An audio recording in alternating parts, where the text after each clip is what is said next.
Good morning, good afternoon, and good evening. What's up, everybody? This is the Tuesday version of the BTC Mastermind. Could be more coming soon. Who knows? Too soon to say.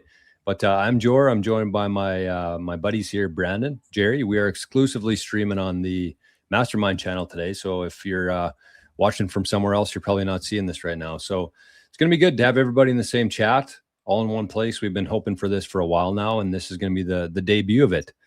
And I see a bunch of good comments in the chat. So I think we're waiting on one more today, according to the thumbnail. We have Lou Valentino, who is currently MIA, but hopefully find his way here.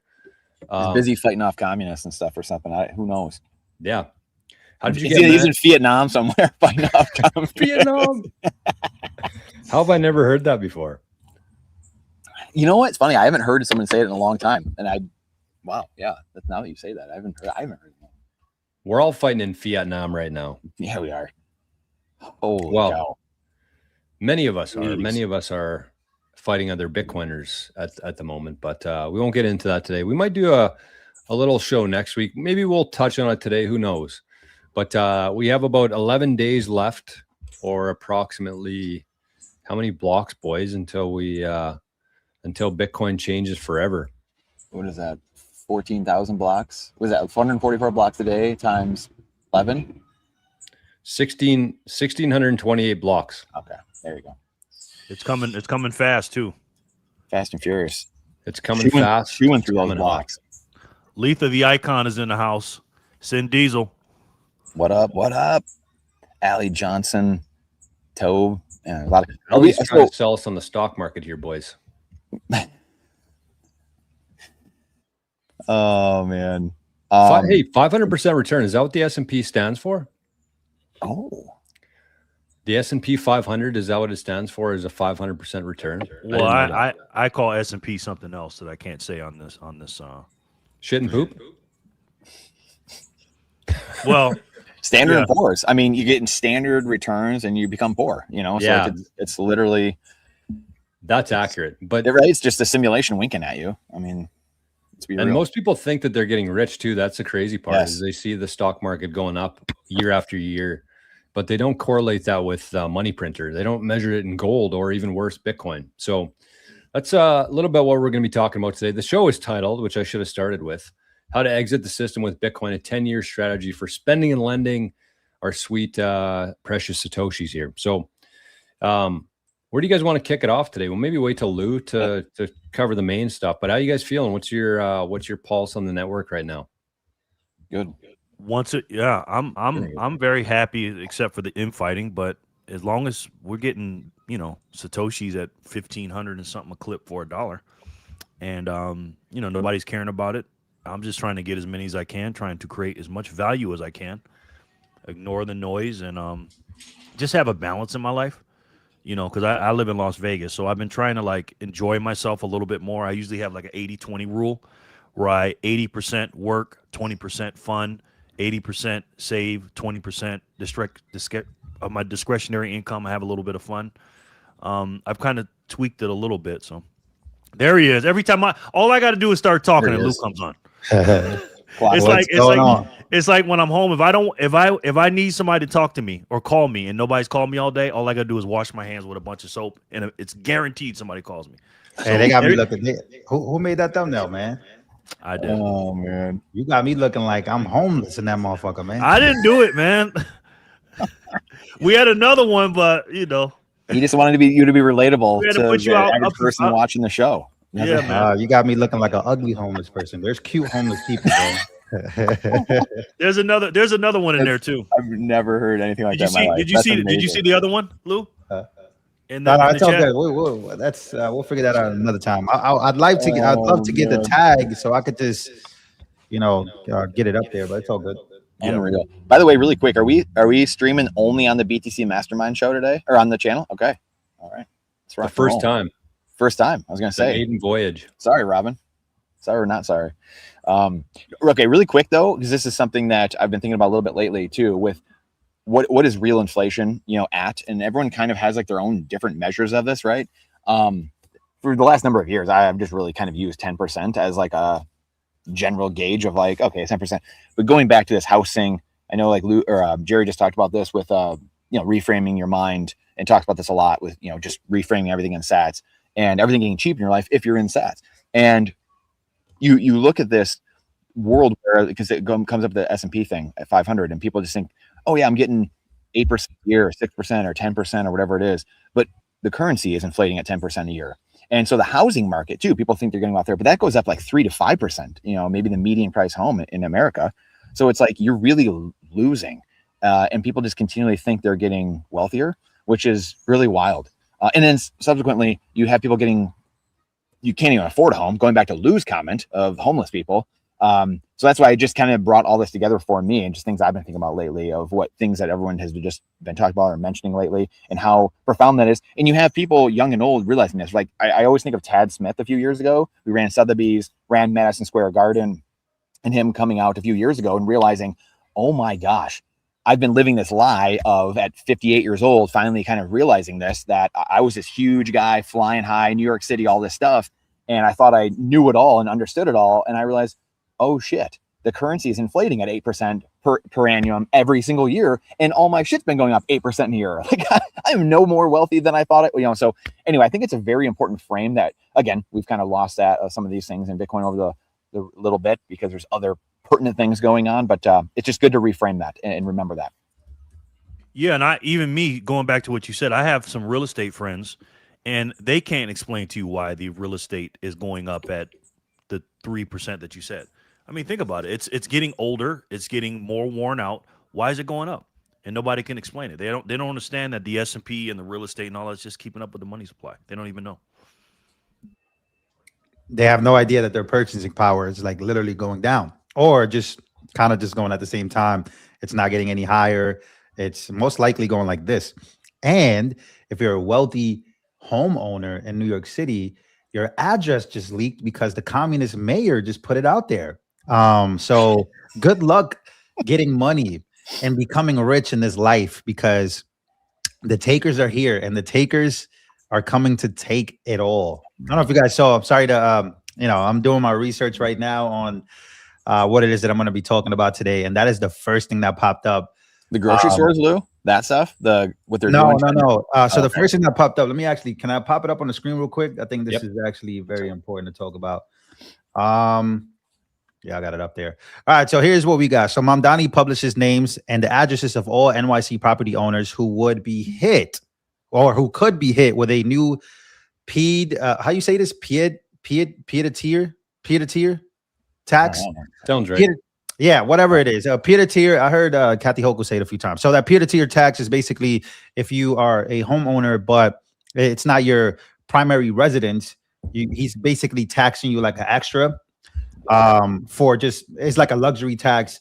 So you'll be taxed like an extra amount of money. I think a billionaire by the name of Hoffman, I don't know who he was, but I remember Mamdani made a video outside of his home basically saying, promoting this tax of wealthy New Yorkers who have empty residences, who are going to have to pay another tax just because that's not their primary and they don't live there full time.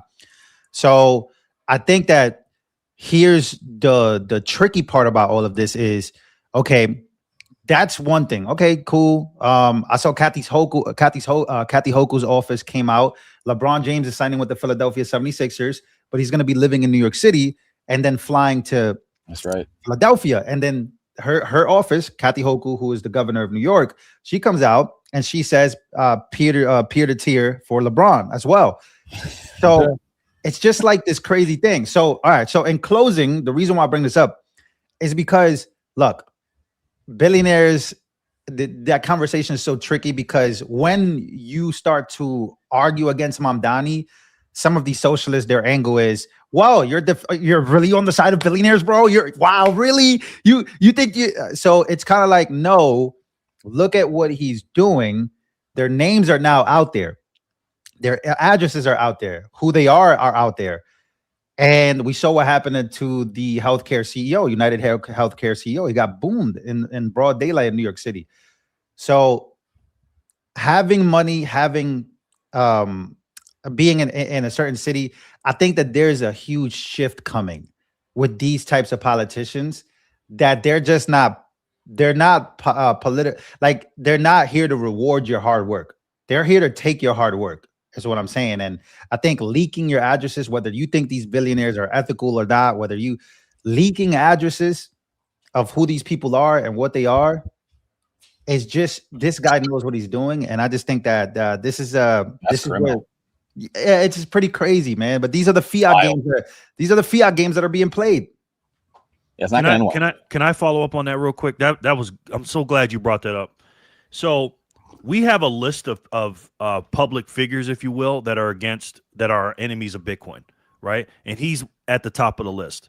And the reason I'm saying that because everything he stands for is antithetical to what we're doing here in Bitcoin. Yeah. Okay. He is setting us back. He's doing worse than the fiat indoctrination. Or is he accelerating things? That's what I'm saying. Yeah. He's accelerating it by doing worse than what we were taught in school, right? Mm-hmm. He's not even talking about hard work and getting what you deserve and, get good grades, go to school. He's not even talking about that. He's talking about going backwards and saying, hey, the people that are rich, aka the capitalists, actually the good people that build stuff and actually took a risk and did things. He's saying, no, those people are bad. You sit back and be a victim. You're oppressed, and you need to be us as the hero because Lou knows this. They're about to open up 5 grocery stores in New York City for government-owned grocery stores. It's 30% discounts on food. On food. What's that gonna do? What's that gonna do to the bodegas in New York City? Amazing. Right? So, anyways, I don't want to get on a side tangent. Hey, Jerry, LeBron's gonna be buying groceries in the other states, and then he's gonna be the arbitrage in his chopper going from New York City to the other states. Exactly. And what this does, because again, the way we get people into Bitcoin is what? Is through education on the system that's broken. He's setting it back saying, hey, socialism is the best way. Marxism, communism is the best way. That is completely opposite of what we're doing here in Bitcoin. We need to teach people that the system is broken, that like Brandon was just talking about with the real estate and the S&P and everything else, that the printing money, like Lou said, you're losing your purchasing power on your dollar. But they're like, no. What they're trying to do is they're trying to backdoor in a CBDC. That's what they're trying to do, folks. They want a CBDC so they can control you. Socially, they can control you through your money. You can't save it. You can't spend it when you want to. You can never do anything outside the social credit score that's going to be attached to it.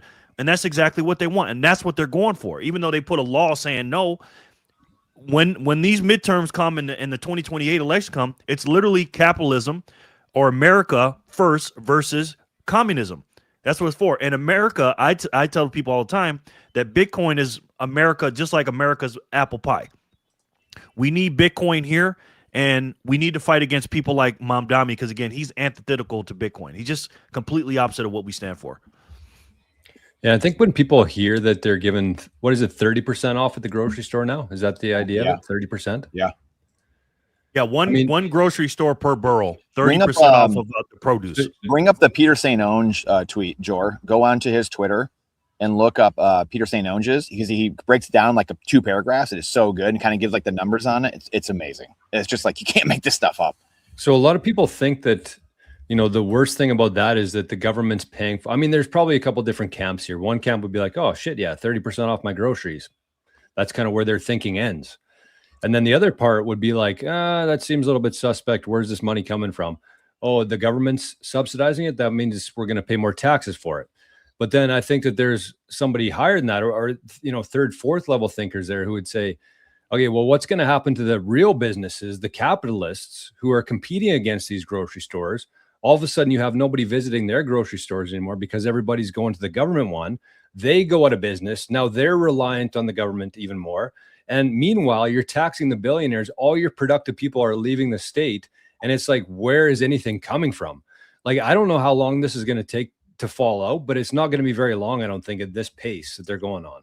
Well, there was a recent search that said move to New York City, right? So some people are moving out, some people are moving in. It's kind of like what got Mamdani elected, right? This is the conversation that a lot of people never get to, or they never really understand. What got Mamdani elected is a lot of first-time voters in New York City. A lot of people moved into New York City within those 5 years. So I would say about 2019, 2021, if you look at the statistics through the boroughs, you could see the high number of the gentrifiers, really the gentrified locations, which is in Brooklyn, Flatbush. You go all the way to Queens, early part of Queens, late part of Queens, which is heading toward LaGuardia or JFK. And so you got all these areas that have now had new movers, new buyers, new renters. And those are the people that are most likely voting for Mamdani, because statistically speaking, though, they are. A lot of New Yorkers don't vote in New York City elections. They don't vote.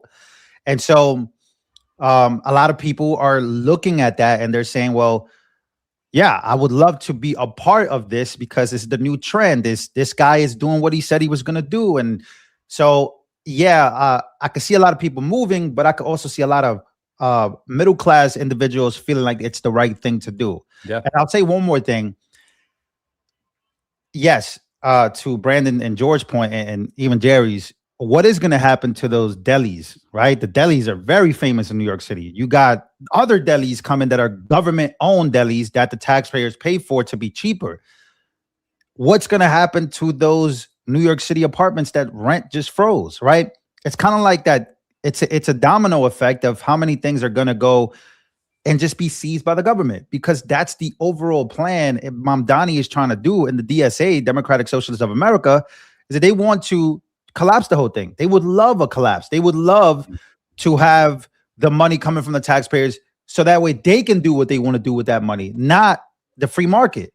And their argument will also be, playing devil's advocate, their argument would be, well, there was no free market to begin with because everything's been corrupt, which kind of gives them that point. Because I'm like, man, it's hard to argue with the fact that the market really isn't free, right? Like this shit is like low key, like it's bad. It's always been bad.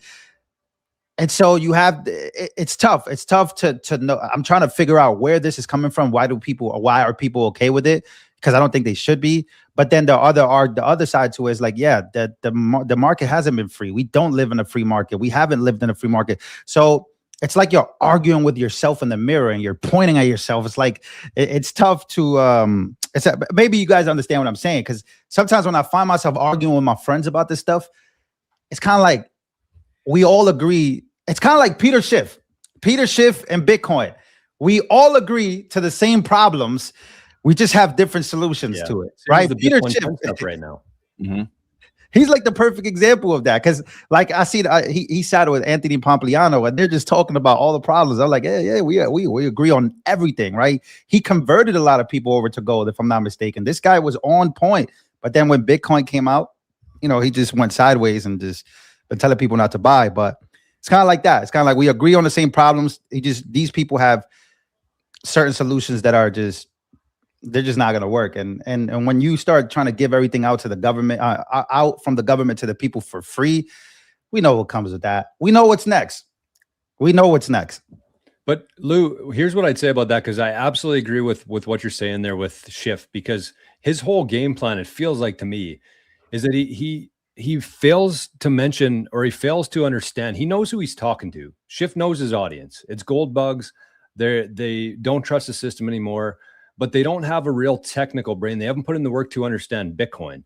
And so whatever you say to Schiff, he just basically goes with, it has no value. It's just numbers on a computer screen. And his audience, because they also haven't put in the time to understand Bitcoin and what gives it value, they just nod along with them. And I feel like it's the same kind of thing here, where you say, yeah, reduce groceries, cheaper rent. People who haven't spent the time to learn why that's a bad thing, they're just nodding along with it because that's their level of understanding of it. So absolutely, that's a great analogy of how this works. And like, you can't have a real argument with those people because they don't have the same level of understanding of what you're arguing for or against. So it's just like a complete waste of time, it seems like to me. And what's the solution to that? I don't know. Like in the case of Schiff, his audience would actually have to go through the time, take the energy to understand Bitcoin before they could understand the Bitcoiner side of view or point of view. Otherwise, it's just like, you're talking about two different subjects almost. Yeah. Well, Bitcoin's the final boss. If you think about it, of finance, it's like that's the same with me. I went to school for finance.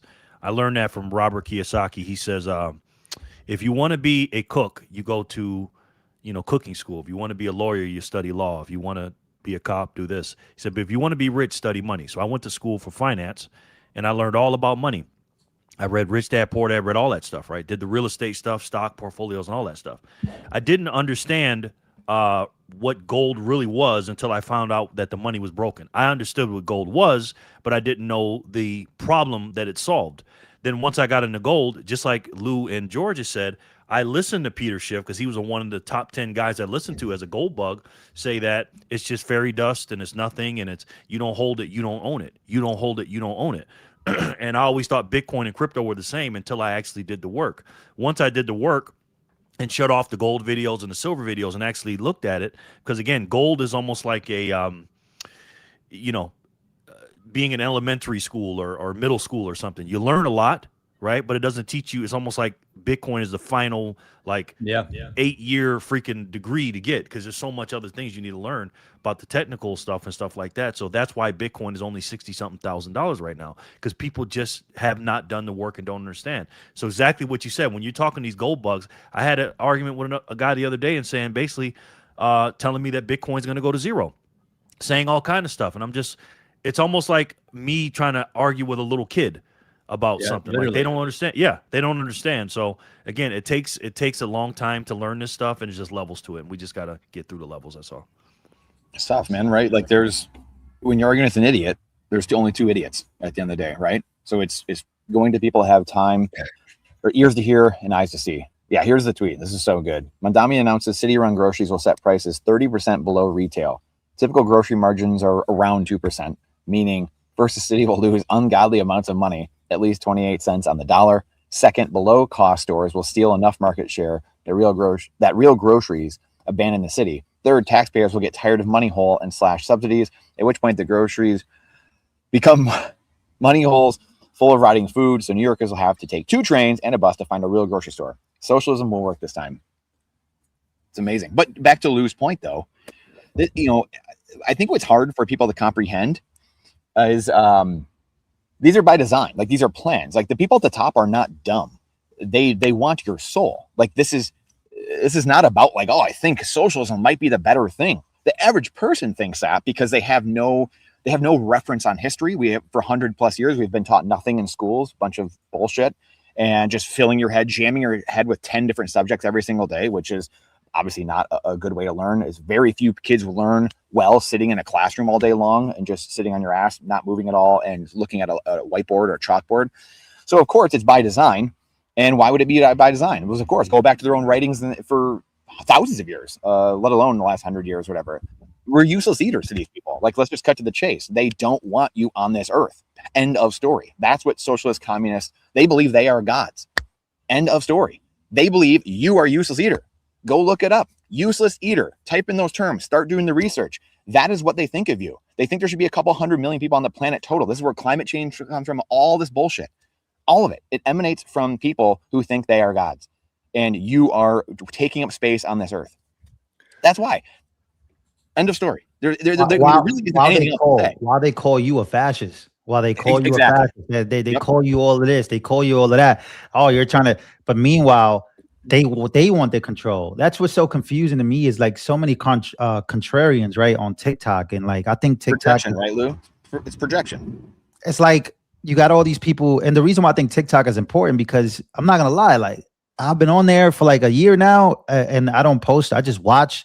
And man, I see the brain rot. Like, I see it. Like, I see you click one video and there's a loophole of straight communist type propaganda. And then you click another video contrary to that. And then there is anti-communist propaganda. So it's the battle of the algorithms. And I think Mamdani is the absolute perfect situation for socialists. I mean, not perfect because he can't run for president, but close to perfect as far as he can go then run for the Senate. He could take the Senate. AOC can then be president, and these people and their agenda comes through. I just imagine, and we could stop talking about this, but I'm just trying to imagine and plan out in my head, what would the next 4 years look for them if they could have it their way? And if they could have it their way, they would 100% continue to keep winning their primaries, go against Republicans, beat the Republicans, and then take the White House, take the House, and take the Senate, make Puerto Rico a state, make DC. It would just you get what I mean. Their plan, like, it's close, bro. And if they get it, like, I was just thinking, damn, okay, like they can really win it. And I think Trump is battling it. The issues is affordability will always be their biggest running platform. Affordability. And I think they're winning on that issue as far as people being mad. This has nothing to do with Trump. It's just inflation will always eat up, and people's purchasing power will never go up because they're not invested in the right things, or the fact that you even need to be invested in something. You can't just hold the thing that you're working for. It's insane. And I think that, you know, we're in dangerous territory as far as politically, I would say. Maybe not health-wise. We don't know yet. Those things take time to develop, but yeah. I think, Lou, this is why it's so important, and all of us talk about this all the time. And you have to fight the battle on many fronts. A war has many fronts to it, and this is where you have to focus on yourself and what you can control in your life, building your, preparing for. Clear, it could be. Oh, you guys lose me. I lost you guys for a second. There we go. And so, preparing for natural disaster, preparing for political crisis, preparing for all those things, because. Again, to me, it's very obvious we are going off the cliff in some way, shape, or fashion. Things are going to continue getting worse and worse and worse, it's twofold, because it sucks, but you have to get prepared for it. It's building your privacy stack, becoming a sovereign individual, preparing for the bad shit that's going to happen in life, which it always does. Bad shit always happens in life, but it doesn't mean the sun doesn't come up the next day. And so that, to me, is what's really important to understand. It's fighting the battle on all these different fronts, preparing yourself and what you can control while fighting these other battles, whether it's Bitcoin or politics, voting with your wallet, your feet, your actual vote, et cetera, doing all of it. Do all of it.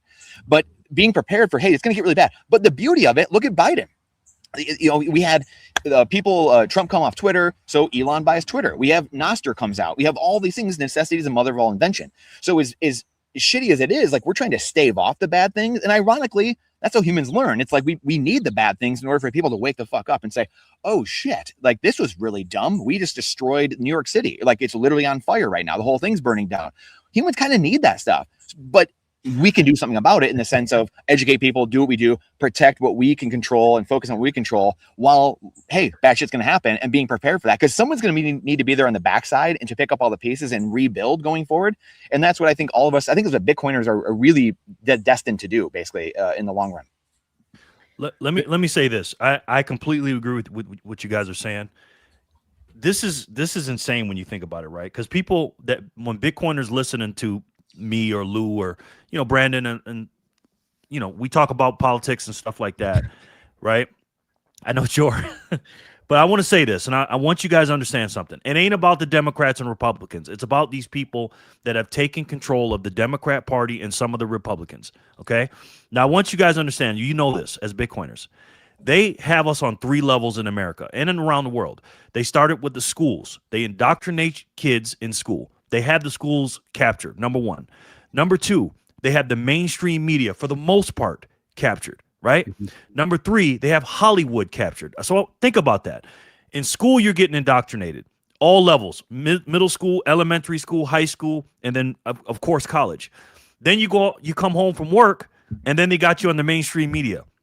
And we know the mainstream media, the ABCs, the CBS, all of them, right? You got that. And then when you go to the movies, they get you in Hollywood. Mostly all the Hollywood movies, they got you, right? The reason why, and again, this is not about Trump, so relax. I know a lot of people don't like Trump, and people got TDS. But the reason why they hate Trump, because Trump is outside of the system. Now, I'm not saying Trump is perfect. I'm not saying Trump is not doing some things a lot of people don't like. I get that. But he's interfering with the system.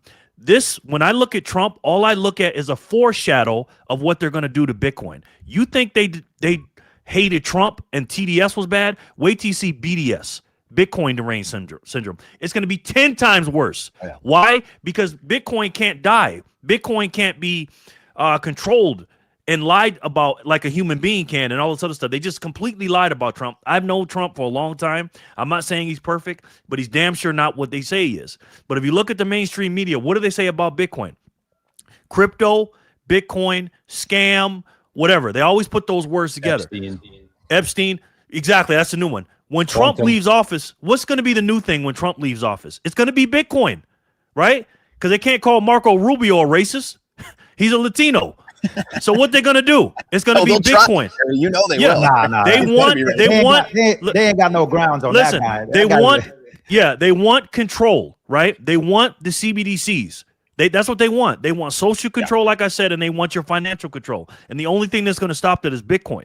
So that's why we got to educate people that you've been lied to at school, you're lied to in the mainstream media, and you're lied to in Hollywood. Bitcoin is the way, and that's what we need to teach these people, man.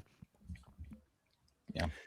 It was interesting there, Brandon. You mentioned that we are, they consider us to be useless eaters. So I wanted to bring this one up because this kind of ties in perfectly to what we're talking about. You might have even mentioned becoming a more sovereign individual. So this is the sovereign individual that was written back in 1997. And one of the quotes from that book said, governments treat taxpayers like dairy cows trapped in a field to be milked, but new technology will soon let people and money move freely to escape high taxes. So this is literally something that was predicted years, decades ago, of the fiat experiment failing, because they knew it was going to happen. Wherever they designed fiat back in 1911 or whenever that was in Jekyll Island, they knew it was bound to fail. Every money like this in history has failed. Why would this be any different? Yeah. Yep. So they knew this was coming. But here's the thing about Bitcoin and Nostr and open source protocols is that you can rise above that. You can, the prediction here is that you can basically, borders aren't as meaningful anymore. Yeah, you can, within your community, you can make some changes, or better for worse, whatever. But people now have the ability to essentially live outside of their government's borders. And so that's the idea here, is that they referred to the taxpayers' cows. And, it's interesting because when you actually think about this dynamic between the farmer and the cow, it's perfect for socialism and communism, because that's what everybody thinks that they want, is they want all the cows to be treated the same. And they are, for the most part. If you go to a farm, farmers might have different names for the cows, but they're all getting fed the same shit. They're all sleeping in the same pile of hay. They're all subject to the same weather. All the cows are equal there. And the farmer is the one who's getting all the value from it. The cows are the ones doing the work. The farmer extracts all the value from it. It's very similar relationship to what we're going through here. And that's equality. Fairness is different, though. And I think Bitcoin and everything that's being built in this open source movement right now is making things more fair, more transparent. It's an honest system. And I think that there is a big difference between equal, like all the cows in a pasture, versus fair, where you have the ability to see what's going on. You have the ability to audit the government that you're sending your tax dollars to. There's a difference between equal and fair, even though people might think that those two words are synonymous. And I just think that that's the hopeful thing for me, is that, yes, this has to happen. There's no way around this. There was no way around things like playing out in New York City right now. I think it was even predicted in the Mandibles book that Odell always talks about. It was even in New York City that it was going to be just unlivable. And it was going to get to the point of the furthest extreme that you can imagine. And I think that would have been the case. And I'm just very thankful that we have these tools such as Bitcoin that will allow anybody who's preparing for this now to actually kind of rise above this whole thing. So that's what gives me a lot of hope in terms of the political landscape. Yeah, it makes me think of Governor Whitmer here, my amazing governor here in Michigan, just the other day saying that the people bitch about stuff, but then they acquiesce, then they give in. Caught on the hot mic with I forgot who it was. It was the Oracle guy, maybe, or one of the Oracle heads, or whatever, the C-suite of Oracle or something like that. And again, it just tells you, going back to the useless eater thing, like there's an umpteen number of examples of these people caught on hot mics, or like we've talked about before, the lady in Virginia, the health czar in Virginia, talking to the governor, and then they're like, oh, we're going to give him football during COVID. Like, no, okay. Like, yeah, I wasn't thinking that either. Like, okay, what, another week with no football? Like, I mean, these people are just clowns, and they think they're gods. And it's just amazing to me how there's 8 billion people on there. There's only, I don't know, a couple thousand of these leaders in the world, 10,000, and there's 8 billion people. And yet you just take it. You just take it up the yin yang from these people, and you let them run your life. Government is there, like the Declaration, like we talked about many times, at the behest of the people, for crying out loud. Like, people think there's no agency or autonomy in people because it's been bred out of you. It has literally been automated out of you through the school system. Like Jerry said earlier, conform, comply, obey, conform, comply, obey. When can I go to the bathroom? When can I go on vacation? When can I do these things? And only until a saturation point is hit in society, people waking the F up and saying, yeah, no, I'm not an animal, not a useless eater, I'm not a sheep, whatever it is, then things actually start changing. And we're just not at the breaking point. I remember thinking this in 09, in 2012. And like, nope, we're just not enough pain. Obama gets reelected at the bottom of a bear market, for crying out loud. At the very bottom, he gets reelected, and you're telling me Chris Christie is walking on the beach, and that got him over the line. That's how it got Obama reelected. Like, what kind of clown world do we live in?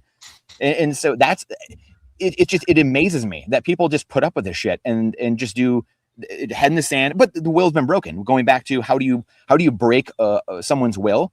That's the whole point, is how do you break them mentally, physically, emotionally, the Stockholm syndrome, and you're in an open air prison. You're a captive in your own mind. Pasture. In the pasture. Yeah, exactly. The pasture of your mind. And it's wild. And they perfected this, right? And again, we've talked about the Crown and everything, the Mossad, MI6, CIA, they're all one and the same. That's emanated from this island over there off the northwest of Europe. And they perfected it over the last 150 years. And here we are, mass brainwashing in mass. And anyway, it's just like you guys said, Bitcoin's the only answer, because like even the American system, which we've talked about a fair amount too, what we're going back to and what is being unearthed, that still needs Bitcoin, because that's the missing piece inside the American system. They didn't have it then 200 years ago. We have it now. Wildcat banking and free banking and this fight between central banking, what Hamilton wanted and all this stuff. They didn't have Bitcoin at the time. So they could only do so much. And so the answer was kind of like this yin yang, like we're going to do national bank, then we get rid of it, and then national bank, and it's like, how do we protect ourselves? How do countries be sovereign themselves instead of the British Empire running over all? This is why India hates Britain. This is why Russia hates Britain. This is why China hates Britain, because they've been ransacking people for 500 years. This is a very simple concept to understand, and this is why they are so pissed off. Someone of the boys said this earlier. They're so mad that Trump is over here talking to these other countries and doing stuff, because that's outside the British East India Company. It's outside the East India companies, and that they don't like that. And that's why they're still mad about 1776. They came over in 1812 again. The war has never ended. And once people start realizing that and building the American system, which is a sovereignty system, every country can use it, but then you have to moor your moorings and have the foundation of sound money and Bitcoin. Not gold and silver. That's the best they had for a long time, and it eventually gets corrupted, as we know. So there's the answer. So there's the problems, and then there's the answer to reorient society.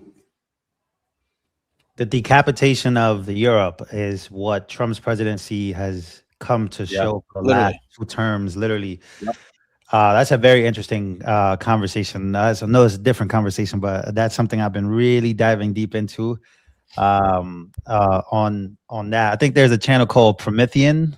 Promethean there's a couple. They have a couple. Promethean updates, Promethean action. It's a big Promethean. Updates. I think it's their Clips channel. But yeah, the 2 ladies there. I know they're. If I'm not mistaken, I think they're boomers.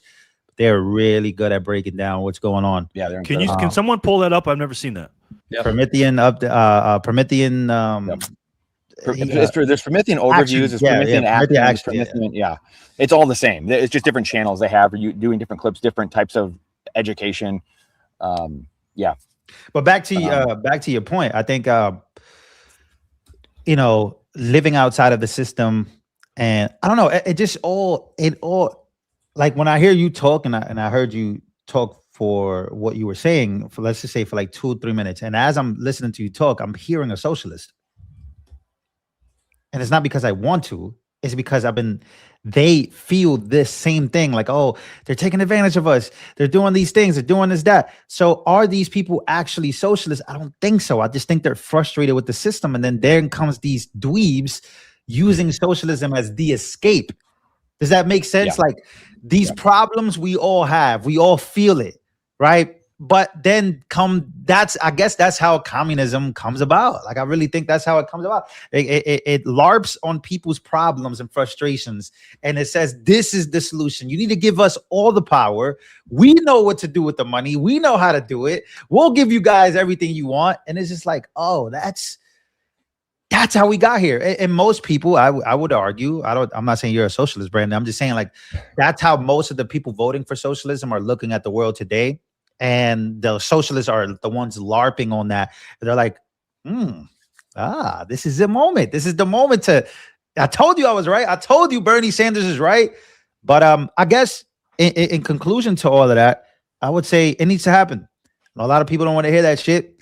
It needs to happen, man. It is what it is. Like, people are going to need to see it for what it is. It just is what it is. Like, if they want, that's what they want, then cool. They voted for that. I ain't even tripping on that, bro. Like, I'm tripping on, you know, if I'm there, then I'm probably gonna be tripping on my address being leaked, and I can't make money in the city, and I worked hard, and all my hard work is just pretty much gone. But it is what it is. It just has to happen, and they have to see it for themselves. If it doesn't work, which I'm sure it will not work, they'll find a way to blame. Oh, they didn't let us. Most of the time when I hear about Cuba, it was the United States. They didn't let it work. Huh? They didn't let it work. So why is Fidel Castro and his whole family today? Not Fidel Castro. Fidel Castro's dead. But I'm just talking about his descendants are all rich. Like, everybody's rich. There's rich areas in Cuba. It was just everybody else is just starving, but it didn't work because the United States of America said it couldn't. So they'll find a way, if it doesn't work, to blame Trump and to blame everybody else. But I just thought it was very interesting that it's happening. And there's nothing that we can do other than just let it happen. Just let it be. People are calling for the Communist Act. They're calling for this, that, and I don't think you should call for any of that. They are willing and able white progressive Americans that are willing to die for Mamdani. Let it be. Let it go. Right? Because that's the forefront. If you look at the demographic of this guy's main audience in this protest and the people getting elected, Daria Lisa Chavalier, who is a Dominican just like me, who happens to be a Muslim. I don't know how the hell you are Dominican and Muslim. That shit makes no sense to me, but there's something else going on. How can you be a Dominican Muslim? Like, how does that work? How do you get there? But you get there because you are Americanized, and most likely a white progressive liberal told you it was a great idea. Lots of government-run schools. Shout out to the white people, man. This is not an attack on white people, but man, those crowds are just full of white liberal women, and I'm at this point, it's the white liberal women in the UK that allow it. I'm not going on this rant. I'm not doing this rant. I do it all the time on my channel. I'm not doing it on here. But yeah, whatever. Yeah, that's it. And really quick, going back to it's tough, and I think this is where the labels thing is tough, Lou. Like you said, like I don't know totally what you're saying with what I was saying with socialist, but no. I'm saying I didn't mean to say that you sounded like a socialist, but that's what I hear from the people that are voting for socialism. Their frustrations mirror ours.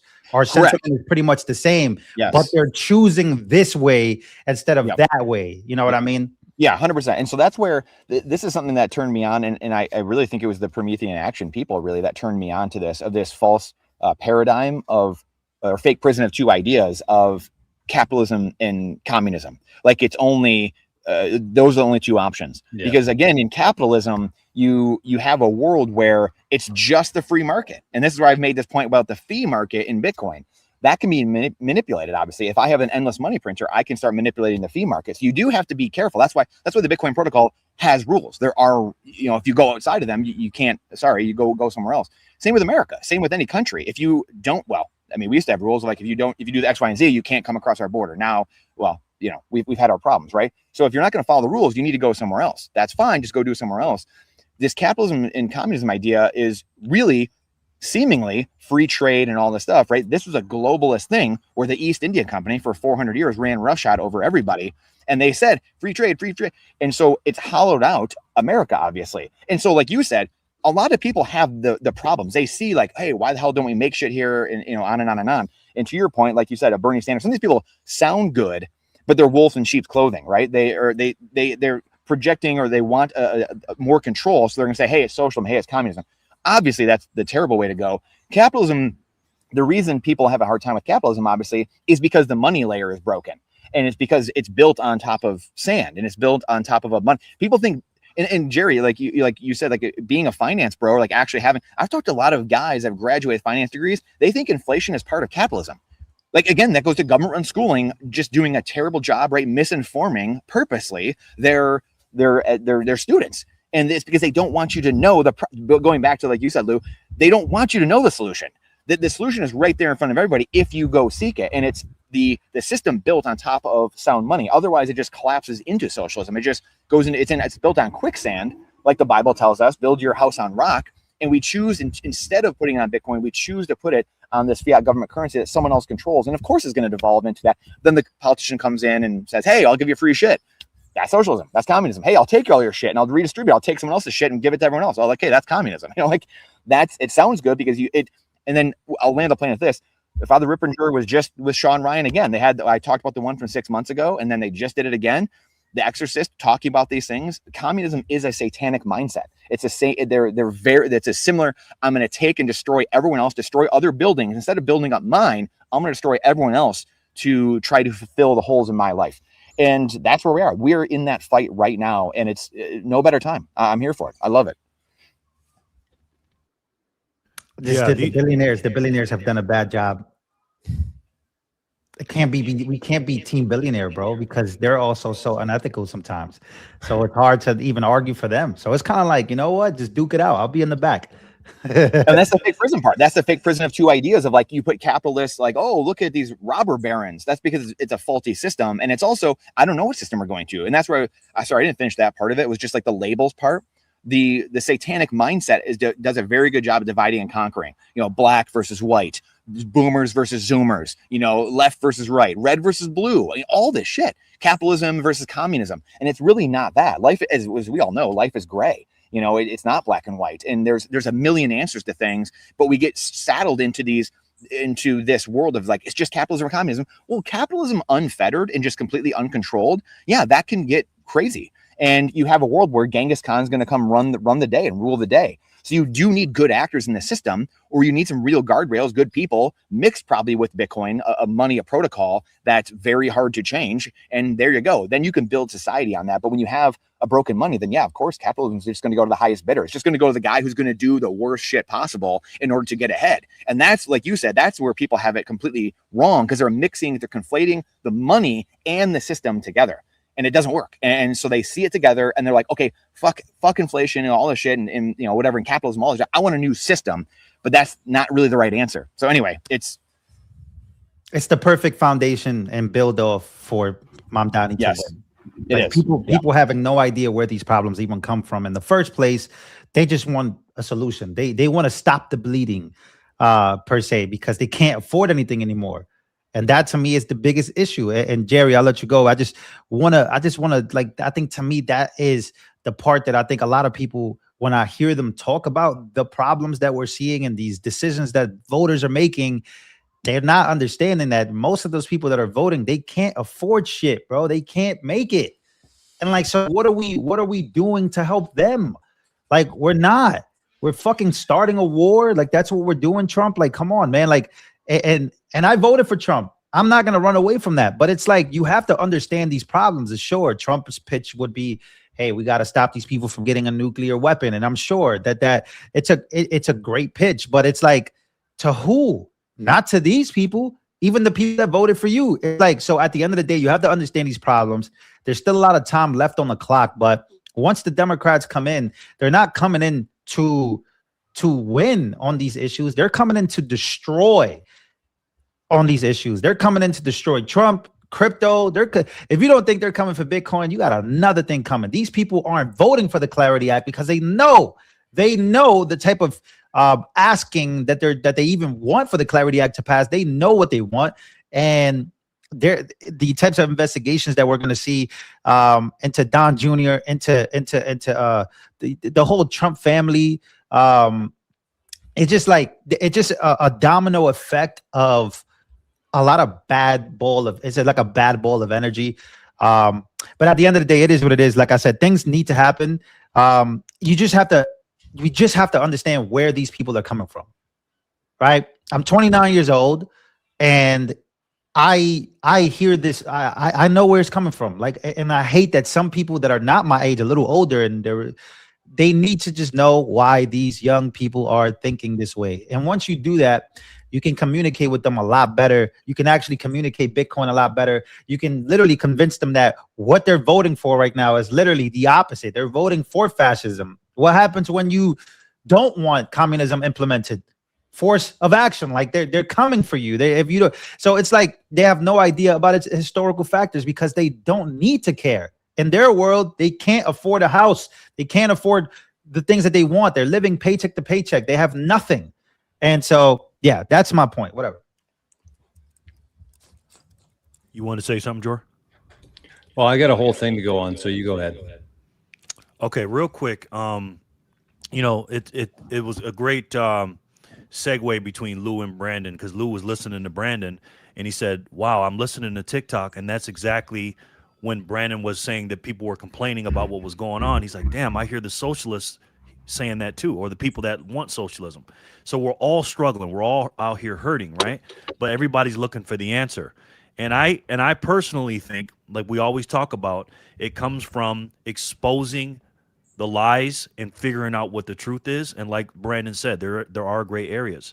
These people that we're dealing with, again, the Mamdamis of the world. Mamdami's probably one of the most dangerous people on the planet right now.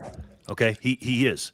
And we have to understand that these people, and I'm going to keep it real short, that these people are arsonists, because they always set things on fire. They never say, hey, let's cut spending. All it's about is increasing spending and getting more tax money, taking more from you, and then, quote unquote, giving it away to free. It's always tax to billionaires. And then once the billionaires leave, it's the 100 millionaires, then the regular millionaires, and then the regular people. They never say, let's cut spending. The reason why we're in this situation is because we are printing dollars at infinitum, a crazy amount of dollars. So that's decreasing your purchasing power. Then they come around from once they set your house on fire in the back by setting your dollars on fire by printing a bunch of them, by overspending and all this other stuff. They come around to the front door and they knock on the door and say, hey, I'm here to help you. And they dress up as a fire chief.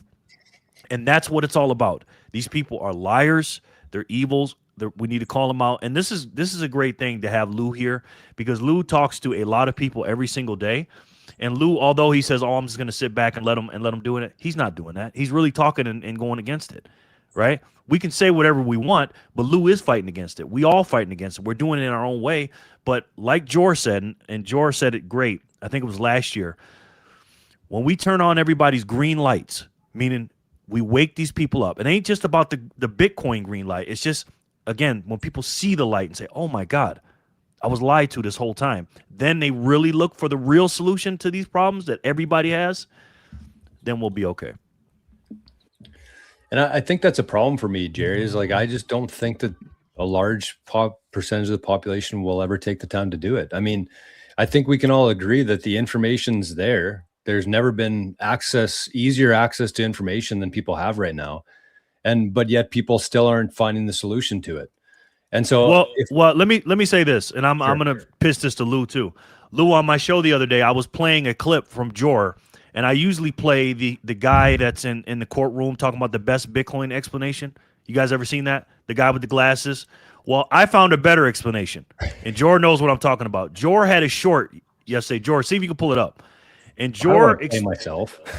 Well, I'm telling you to play it. And Jor had about a minute explanation. It was in a little box. I want to see it. Yeah, it was in a little box, and I thought about you, Lou, because you're from New York City. If we could play this on a freaking billboard and everybody can see this, what Bitcoin is about, because again, this is a Bitcoin show, and what the real money's about, it'd be excellent. Sorry, Joe, I don't mean to cut you off, but pull it up when you get a chance. Okay, no, I tend to agree with you there, Jerry. I do think that we're still going to have like a lot of people that do turn on the green light and see how broken the system is and actually seek out a solution. But I mean, that means that they have to do work. And when everybody knows the problems, there's one side who's willing to actually look into it and figure out what they can do about it. The other side is just saying, hey, I want my free stuff. I want my free groceries and my free rent and all this stuff for free. They're not going to put in the work. That class of people is never going to put in the work. They don't work in life. So they're not going to take any more of their time and energy to actually learn the problem so they can fix it. And I think that if you kind of go down that road, so then you say, okay, well, this is inevitable. It's going to collapse. And here's the scary thing for me. I'll bring up this clip in a second here, but the scary thing I got it queued up too. Okay. Yeah, you bring it up then, because I'm trying to get my words out of my mouth here.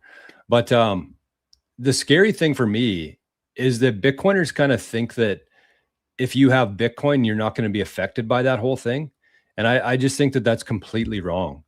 Because even in the last 6 months here, we've seen what's happened. It has already happened in France, where the tax officials in France, the fiat the fiat people are going to get so desperate, their purchasing power, their livelihood, their everything is going to fall and deteriorate so much that they're just going to continue to get more and more desperate. So what the tax officials in France did is they actually sold the addresses of Bitcoiners in France, and that's where they were getting kidnapped. They were getting their fingers chopped off. And I could easily see Bitcoiners becoming like the next target, that some of these insiders and the tax authorities and the governments start giving out this information. I mean, this idiot mayor just did it in New York to taxpayers there already. It's going to be the exact same thing. And so I don't think Bitcoiners should just say, hey, I'm going to stack as much Bitcoin as I can and I'm going to be immune from this.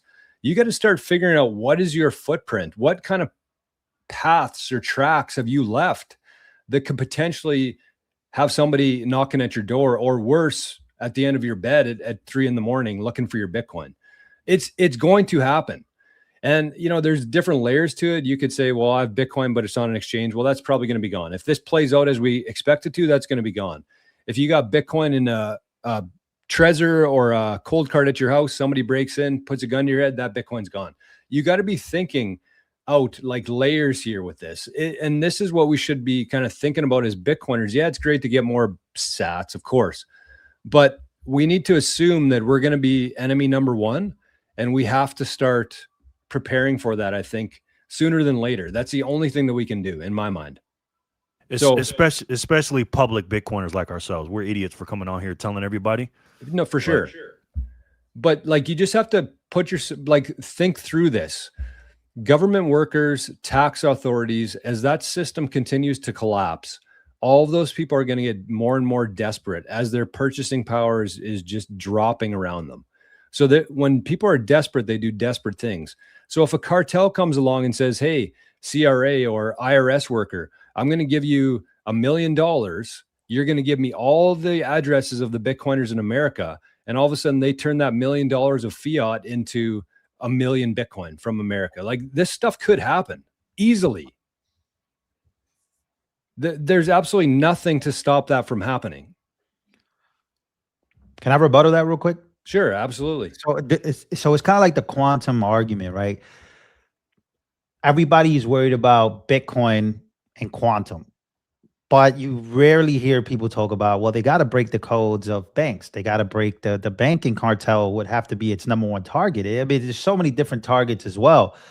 I agree with you on that. Like, I think about that all the time. I'm not gonna lie. Sometimes I wander off in the daytime and I'm like, well, what if like Bitcoin, like I think I said this before, it's for Bitcoin to get to 1 million, let's say it's a $21 trillion market cap, whatever, we're at, okay. People, I think if Bitcoin ever goes to $1 million, which I believe it will, that means that the system has already collapsed to the point where people like, what type of hostility will be out there for it to like, to know, you know what I mean? To know that one Bitcoin is now worth $1 million. Like, the hostility behind knowing, I don't know. I agree with you, but back to what I was saying, let me land the plane there, because it's kind of like the quantum argument. I think it's already happening. Mom Donnie just leaked addresses. Yeah. What do you think he did that for? You don't think that at some point, like when I saw the amount of people, right, that were cheering on the United Health CEO dying, getting shot, it made me think, because I'm like, wow, okay, yeah, no, it's already happening. Like, yeah, people are cheering this shit on, and then they don't. You think people care that these people's addresses? People are going to be hunting these people down, because in their world, they're struggling. In their world, these people are the enemy. They're the ones that took everything from us. We need to take back from them. And so that, to me, it's exactly what you're talking about. It's kind of already happening. But yeah, Bitcoin at 1 million, that means that the system has already collapsed. Yeah, you know what I mean? So yeah, to your point, I think about that all the time. I literally think like, yeah, for us to be that far apart from like 60K to 1 million, that means that between those lines and that time, things happened, collapses happened, banking crisis has happened, printing happened, people's money went down even further, their purchasing power collapsed, and maybe there is this CBDC by that time, and we chose Bitcoin over that stupid shit. And it's like, I don't know. I think about that all the time. And that's when Bitcoin explodes. Yeah. Well, I'm a big fan. I didn't finish the series, but I want you guys to close your eyes for a second, and I want you to think about the old Walking Dead, season 1 and 2, and I want you to think about Rick Grimes. All right, Rick Grimes. Now I want you to think about that, and then look up the screen and look on the screen and tell me who you think reminds you of Rick Grimes on the screen. Okay, I'm not even going to say it. I've never even seen the show. Okay, well, think about Rick Grimes and look at the screen. Now, if you know this man and how he acts and how he looks and everything else, I was watching the other day, and I said, "Holy shit!" I knew Jor reminded me of somebody. Jor is the Rick Grimes of Bitcoin, and in that movie or in that show, what happened? There was this. They never know what it was. It was just this thing that took over everybody. Right? The people, the zombies, are the fiat people that don't have Bitcoin. The people that are not the zombies are the Bitcoiners. We have to isolate ourselves from these people because that's what's going to happen. I've been saying this for years. I said one day the Bitcoiners are going to be living on the hill or whatever, way out, because these people are going to be like, we need their Bitcoin. We need what they have, and they're going to be chasing us down, right? And one of our leaders of that is Jor. Rick Grimes, right? Because again, the people that are not in the Bitcoin are going to be attacking us and saying, "Oh, you got lucky, you got this, you got that," and we're trying to warn them before whatever the disease is. Because I didn't get past season 3, because once a certain person died, I just said I can't watch it anymore. I got so sad, man. They're going to say, "Well, why didn't you tell me?" Blah blah blah. And they're going to be coming at you, and they want to eat you up like the zombies, right? So. Again, we need to wake up as many people and say, the disease is here. It's coming. Here's the cure. You can be with us, right? And I think we need to help Rick Grimes do that. But speaking of Rick Grimes, I got the video up here. Yeah, can we watch the video, please? Okay. Yeah, let's watch the greatest explanation. One more thing, because I think it's important. It's important context here before we get into this video, is that I don't think it's going to be a problem long term. I do think that for a short while, Bitcoiners will be a target. I think that certain countries like France is the first one to do it. Same thing might happen to Canada, but that doesn't mean there's steps that you can't take to avoid that. I just want to make that part clear, because I think that as time goes on here and people get more and more familiar with how Bitcoin works and why it's so valuable and why it's $1 million, there are ways where you can actually disperse your private keys in 3, 4, 5 different locations that would make it impossible for somebody to steal it from you, and therefore very much increases the cost of violence at that point. But nobody knows that. A lot of Bitcoiners don't even know that. So I think if we're calling them zombies here, the zombies aren't going to know that you can do that. They might not even believe that you can do that. So I think that there's going to be a window of time here where we are going to be very, not vulnerable, but, it could be a little bit dicey. But I do think on the other side of this, it's going to make 0 sense to try to steal somebody's Bitcoin from their house, because it will be literally impossible to do. So that's the cool thing about Bitcoin. And so, I'm not telling people to stop buying Bitcoin and start stacking lead here. You can do both, but it is going to work out in our favor. It's just going to take some time to get there. But anyways, here's the video. Get as many of these as you can. But here's the thing, is that when you have a Satoshi, you basically own a piece of the world. And when you have a dynamic that is such that you have a fixed supply of something, which are Satoshis in this case, fixed supply, that's a bottom number. Fixed supply. Nobody can ever make more of these things. So you got 2.1 quadrillion at the bottom. That's what everything's divided by. That's what everything's priced according to. When Bitcoin becomes a unit of measurement, it's the fixed amount, 2.1 quadrillion. But then the top number is literally everything else. Everything. Human productivity, all the assets on the planet, everything else divided by 2.1 quadrillion. So the top number, the amount of things that we create and produce in our productivity, that goes up forever. And it goes up exponentially as technology improves. So that top number goes up forever. The bottom number does not change. So more things, same amount of units, prices fall. More things, same amount of units, prices fall for everything. But not only that, like that's a free market, that's deflationary free market. But not only that is when you have one of those units at the bottom, that's basically your share of the future, as Jeff Booth says here, the future productivity of the planet. He says future productivity of, you own a piece of the internet, but I think it's much more than that, because if this thing does become a unit of measurement and we're measuring things in Satoshis, then you basically, that's your ownership of the world. If you have 1 million sats, divide that by 2.1 quadrillion Satoshis, that's your percentage of the world that you own. And you can allocate that. You can exchange it if you want to with somebody for things, but that's your ownership of the world, not just the internet, of the world. But wow. Hey, that just made me buy some Bitcoin. I told you. You know what? Oh, Joey, can't hear you, Joey. well, that's what somebody said yesterday when Jerry played it, is that they smash bought some more Bitcoin after that. But it's you know, it's I kind of went through it on a spreadsheet on the show today just to make it a little bit easier for people to understand. And maybe I'll just take like, I don't know, 30 seconds here and bring up what I had, because you know, it sounds tricky when you're kind of talking through it. But it's actually very simple in terms of how you think about this stuff. Oh, Lou just bought some. Look at that. It's about $1,000 worth of Bitcoin after you said that. Let me see that. Let me see, Lou. I didn't see it. Damn, I did it on the screen, bro. Oh, damn. I was trying to share the video. Oh, boy. Big money. Okay, so this is kind of like how I explained the money I had sitting there, but I finally pulled the trigger. It was just sitting there, and I'm like, you know what? That speech. Let me just do this right now. Old grind just to get you over the ledge, you know, get you over that. Let's go. I just posted that link to that video, guys, real quick before George starts. I want everybody to share that video. Hey, everywhere. Share it. Send me that video, please. I'll send it to you. I'll send it to you on the X, bro.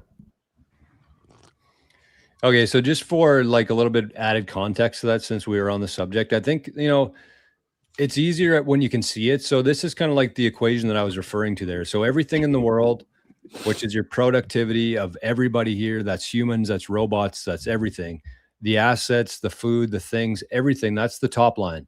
And then it's all going to be measured by these 2.1 quadrillion Satoshis. So kind of the idea with this is like, if you just think of this at a very simple, you know, first grade level of understanding here. So this is 100 things and we have 100 units. So basically one thing in this scenario here would be cost 1 unit. So all of a sudden you have this dynamic where we create more things, we make more, we produce, and then it goes from 100 to 200 things with 100 units still, because that bottom number doesn't change. And then all of a sudden one of these things costs, wait for it, 0.5 of a unit. So it went down in price.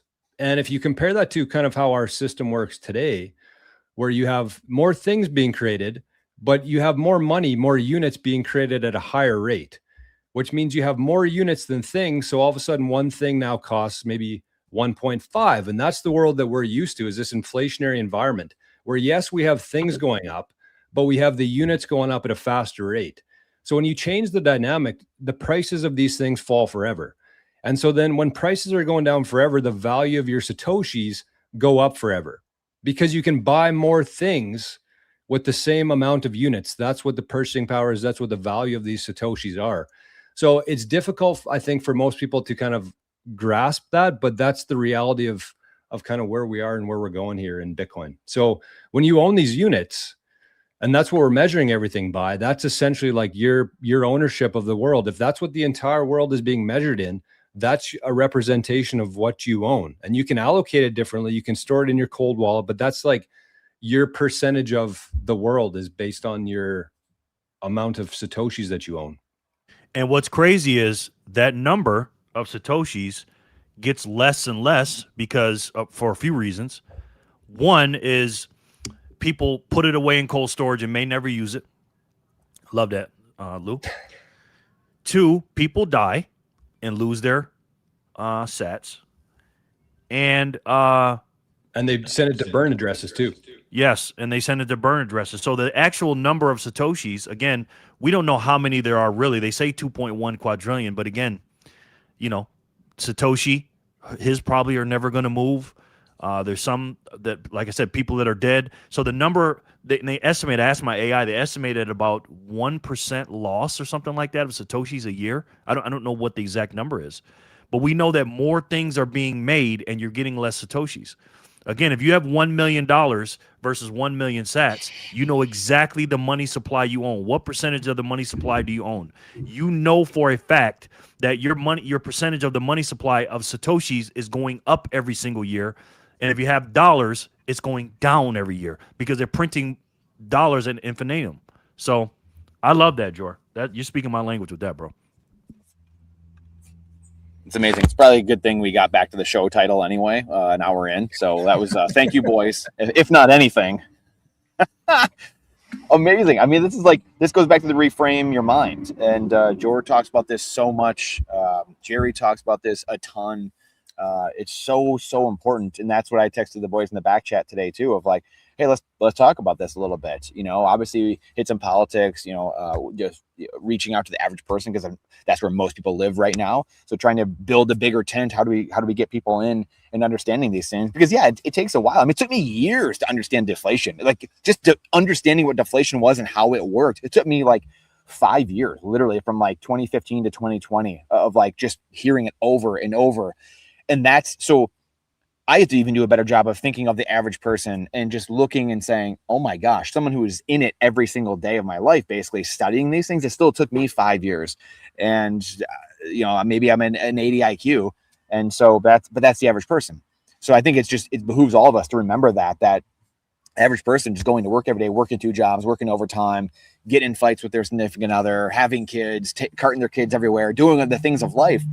Going back to what Lou said earlier, like reaching the average person, like make sure we're speaking to these people.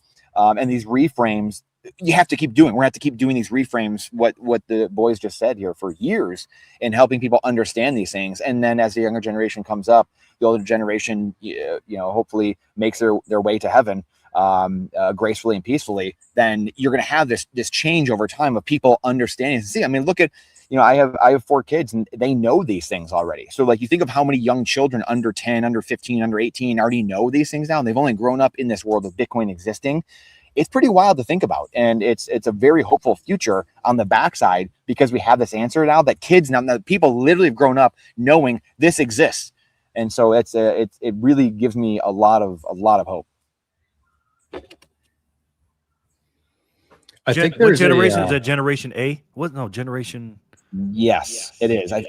We'd have to look it up, but it's maybe at like 10 and under, around 10 and under, Jerry, I believe is generation A, I think. Okay. Alpha. Yeah. So I just want to bring this up, and I haven't done this yet. And so it'll become maybe an interesting thing to go through on the show here, just to kind of further expand this.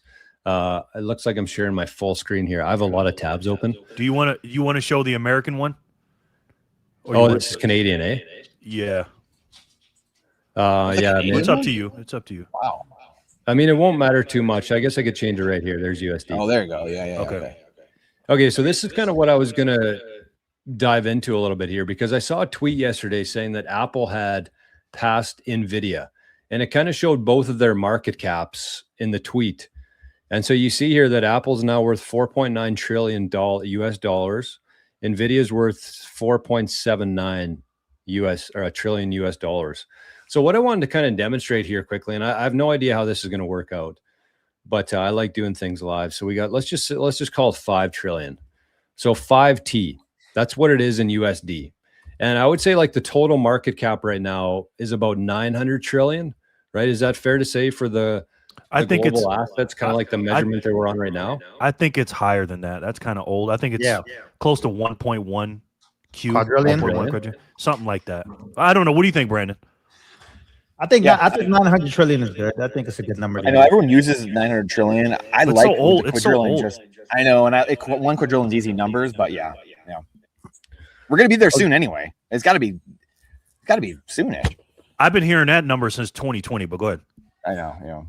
So the idea with this is like 5 trillion in USD, but what do you think that would be in Bitcoin terms? If we lived on a Bitcoin standard today, and instead of measuring things in US dollars, we actually measured them in Satoshis, what do you think that would be? So we have 21 million, 1, 2, 3, 1, 2, 3. And this is basically Apple's share of the current world that we're measuring it in 900 trillion right now.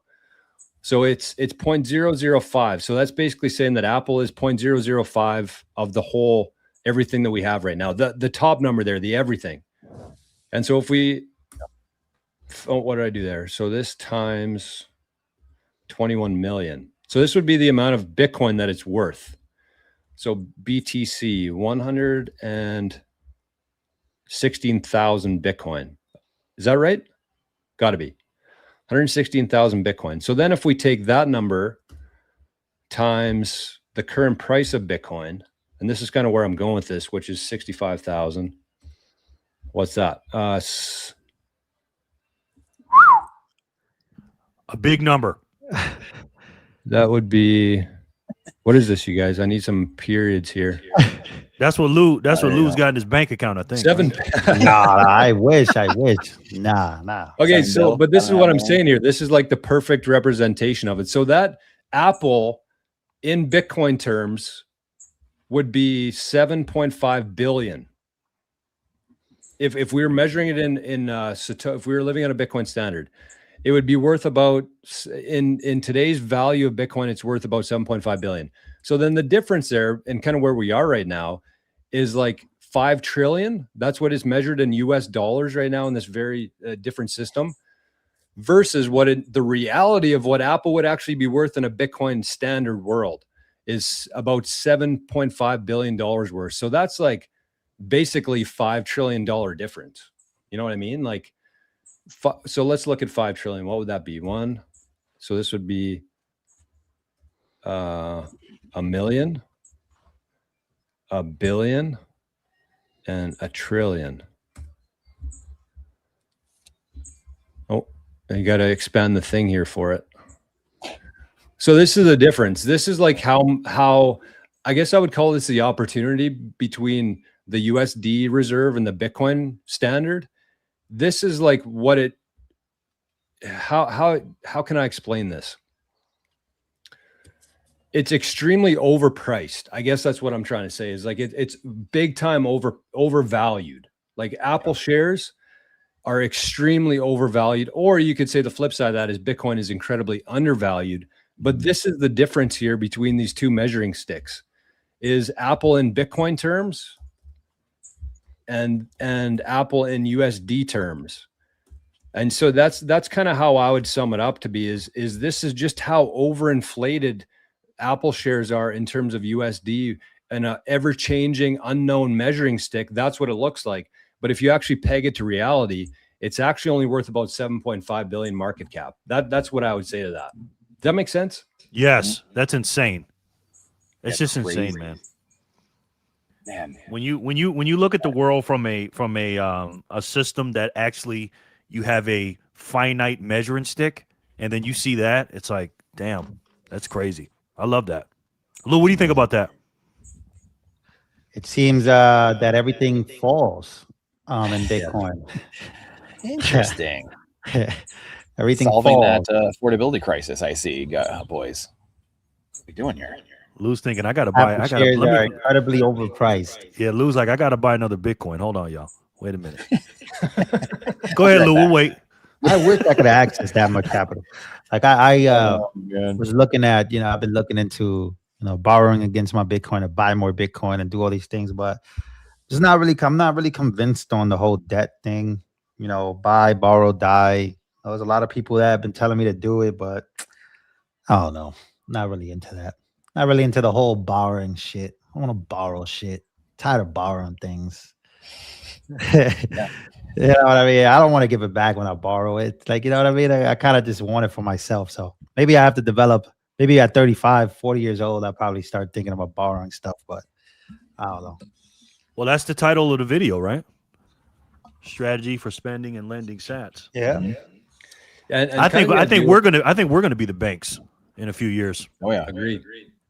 Yep.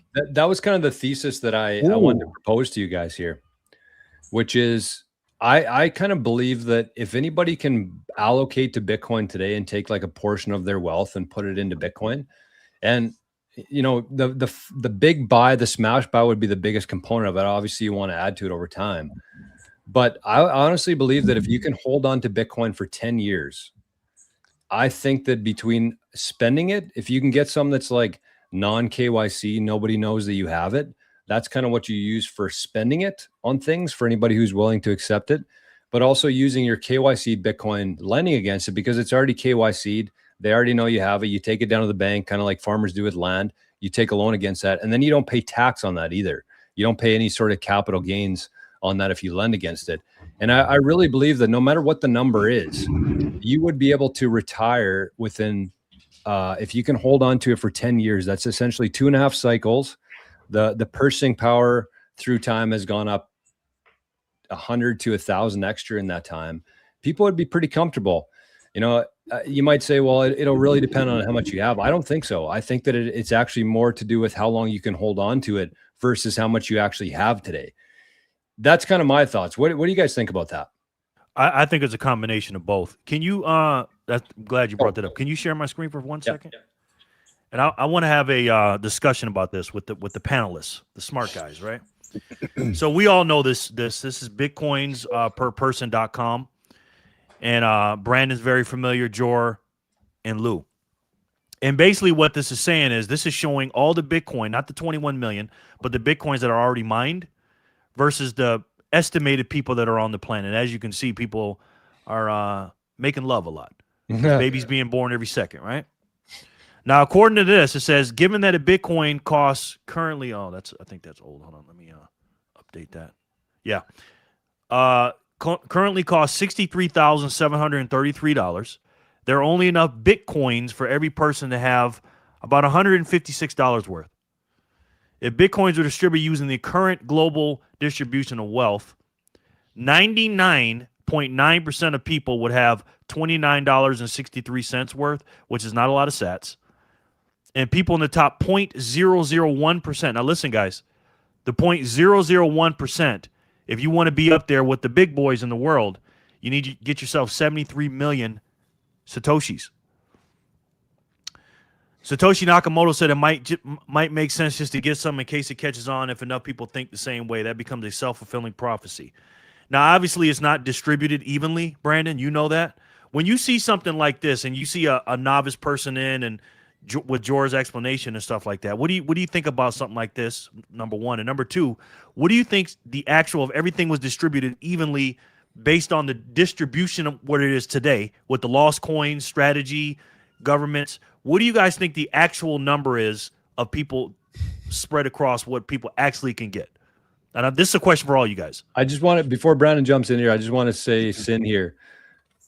This is a great way to think about it. If Sin bought $156, so basically Lou just wiped out 4 people in the last 5 minutes here. You bastard. Yeah, and I think 5 people. 5 people. Yeah. I think something like that.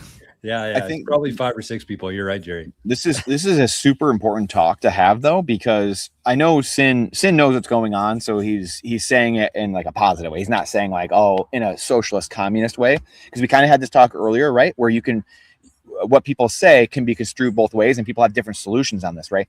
And when I interviewed Mike Green a few months ago, and we got into this 30-minute debate, right, back and forth, we've talked about this numerous times here on this channel, and he was of the mind that there's this pie, right? There's just 21 million, which is true.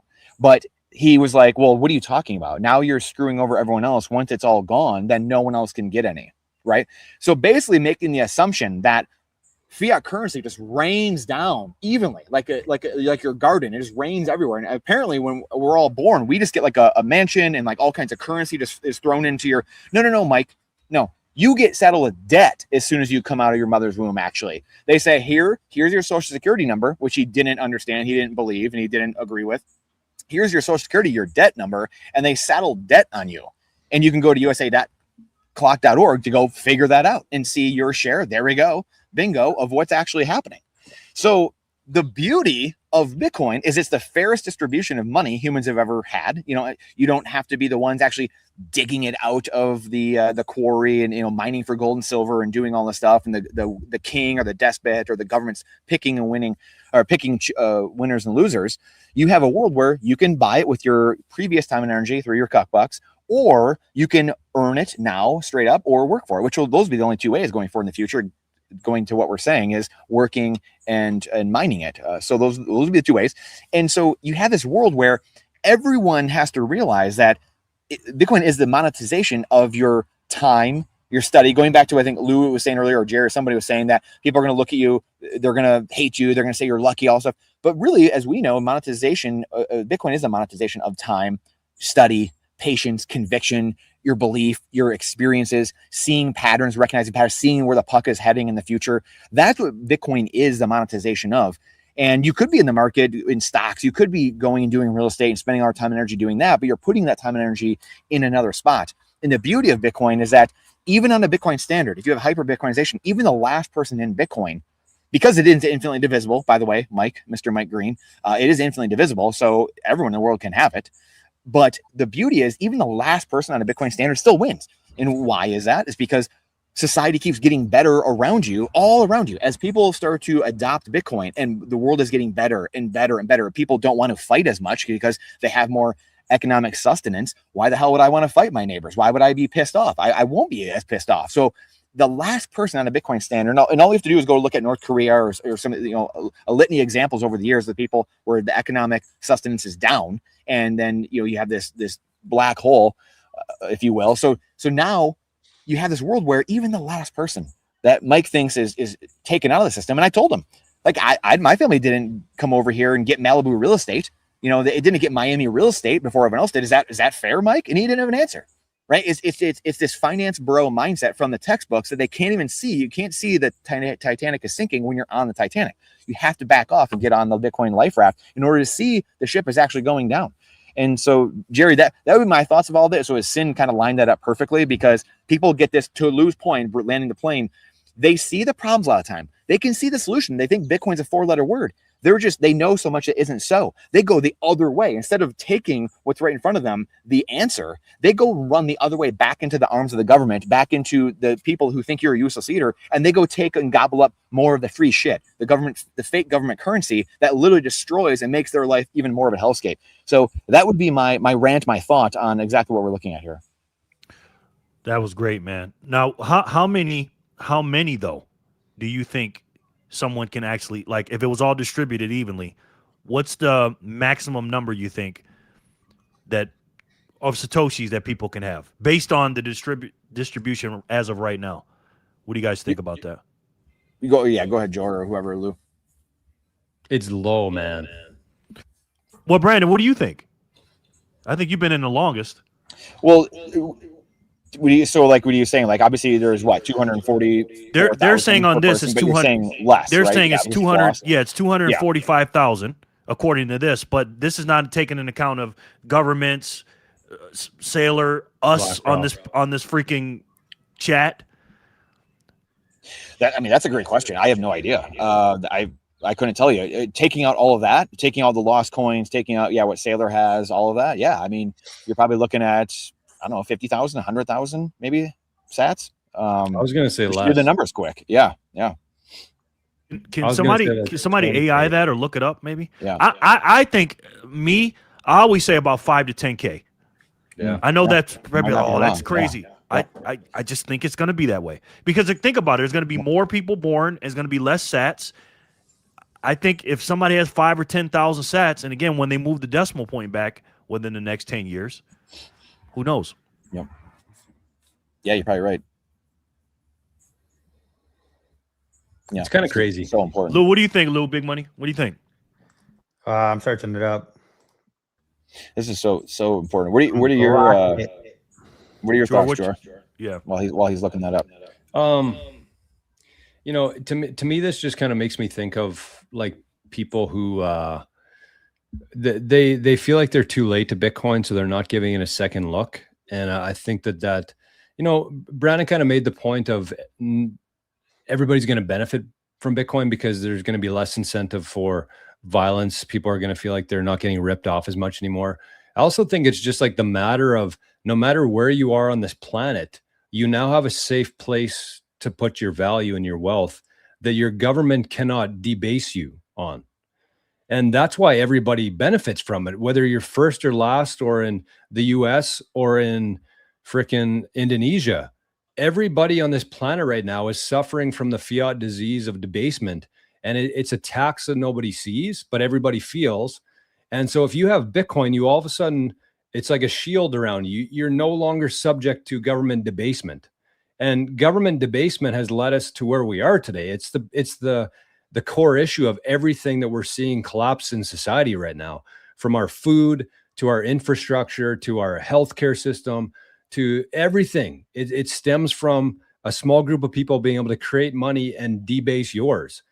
All of a sudden you have this Bitcoin thing that nobody can do that anymore to you. Like every single person on this planet benefits from that.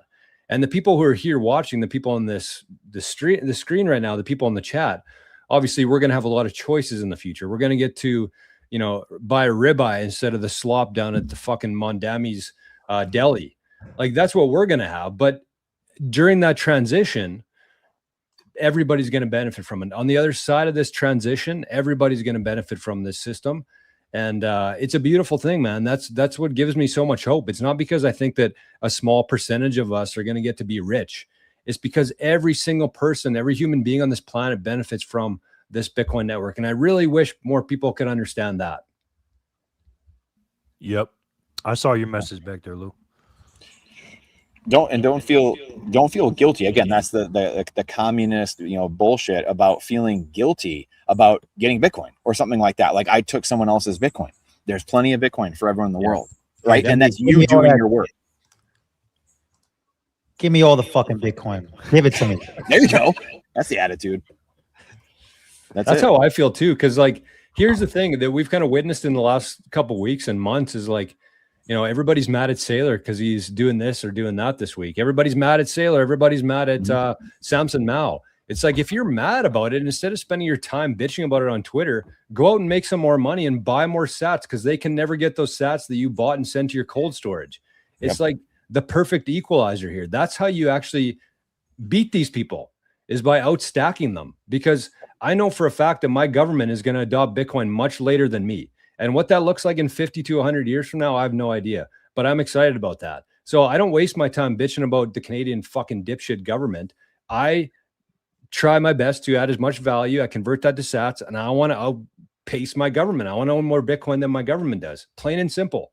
Because that's reality versus illusion and abstract versus real power. And that's kind of like the world that I see moving into here. I'm fired up now, boys. Let's go. Yeah. Is it just me? And I want you guys in the chat to answer this too.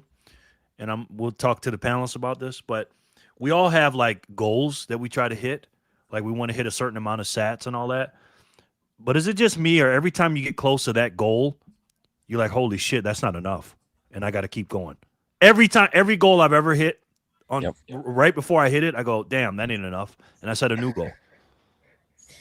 Am I the only one that does that? Yeah. So I do that all the time. I have it written down. I have a notebook of every month and the goals, and I try to end the month, with more Bitcoin than I had, more sats than I had the previous month, which is what keeps me going. I put a crazy number up there for the year, and I go through it monthly, just so it pushes me to heights that I never thought I could get to. Let's go with that. These goals, they seem unrealistic probably to the normal eye, but to me, it's like, okay, I just got to find a way to make this happen some way, how.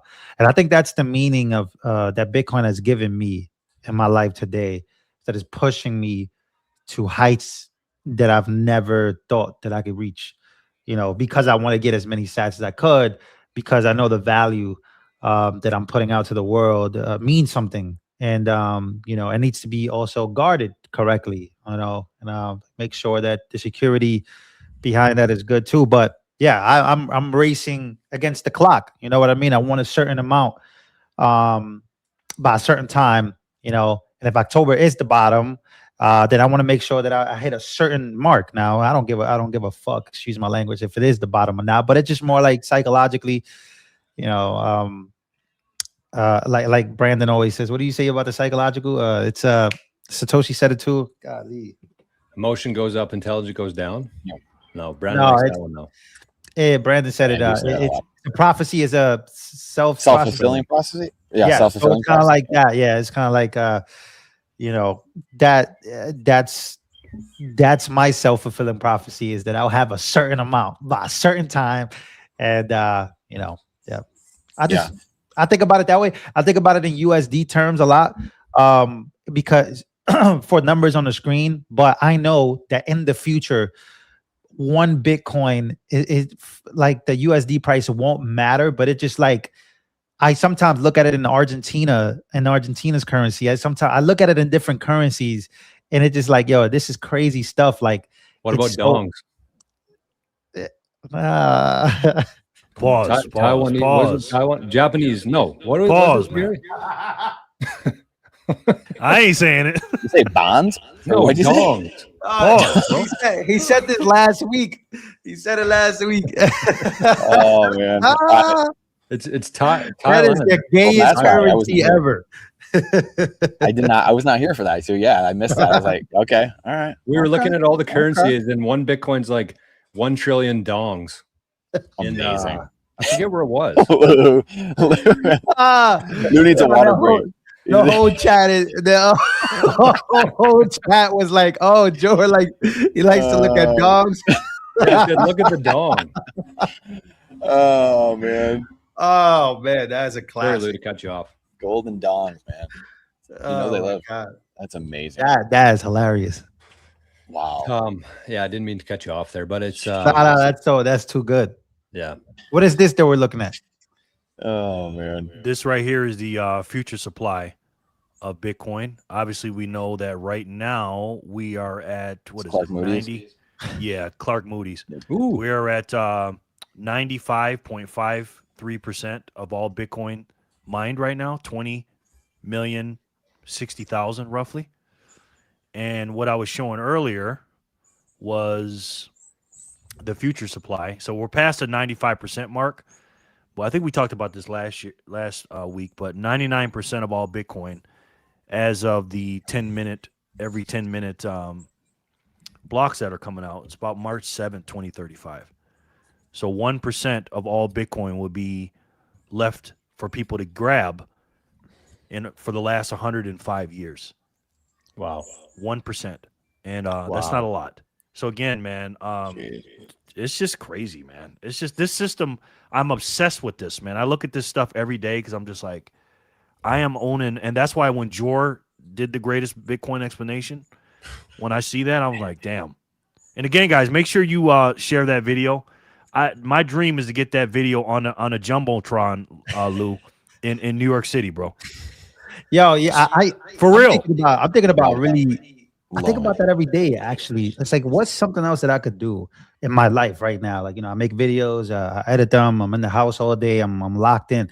I was like, man, like, I feel like I could really lead like advertising for Bitcoin, like a advertising company for Bitcoin. Like, I can go to Times Square and start doing shit like that. Like, how can I promote Bitcoin more? Maybe I could do like that. I don't know. These are things that I daydream about, bro. In the middle of the day, I could just start thinking about, yo, how is it that I could just like do something that's gonna, I don't know.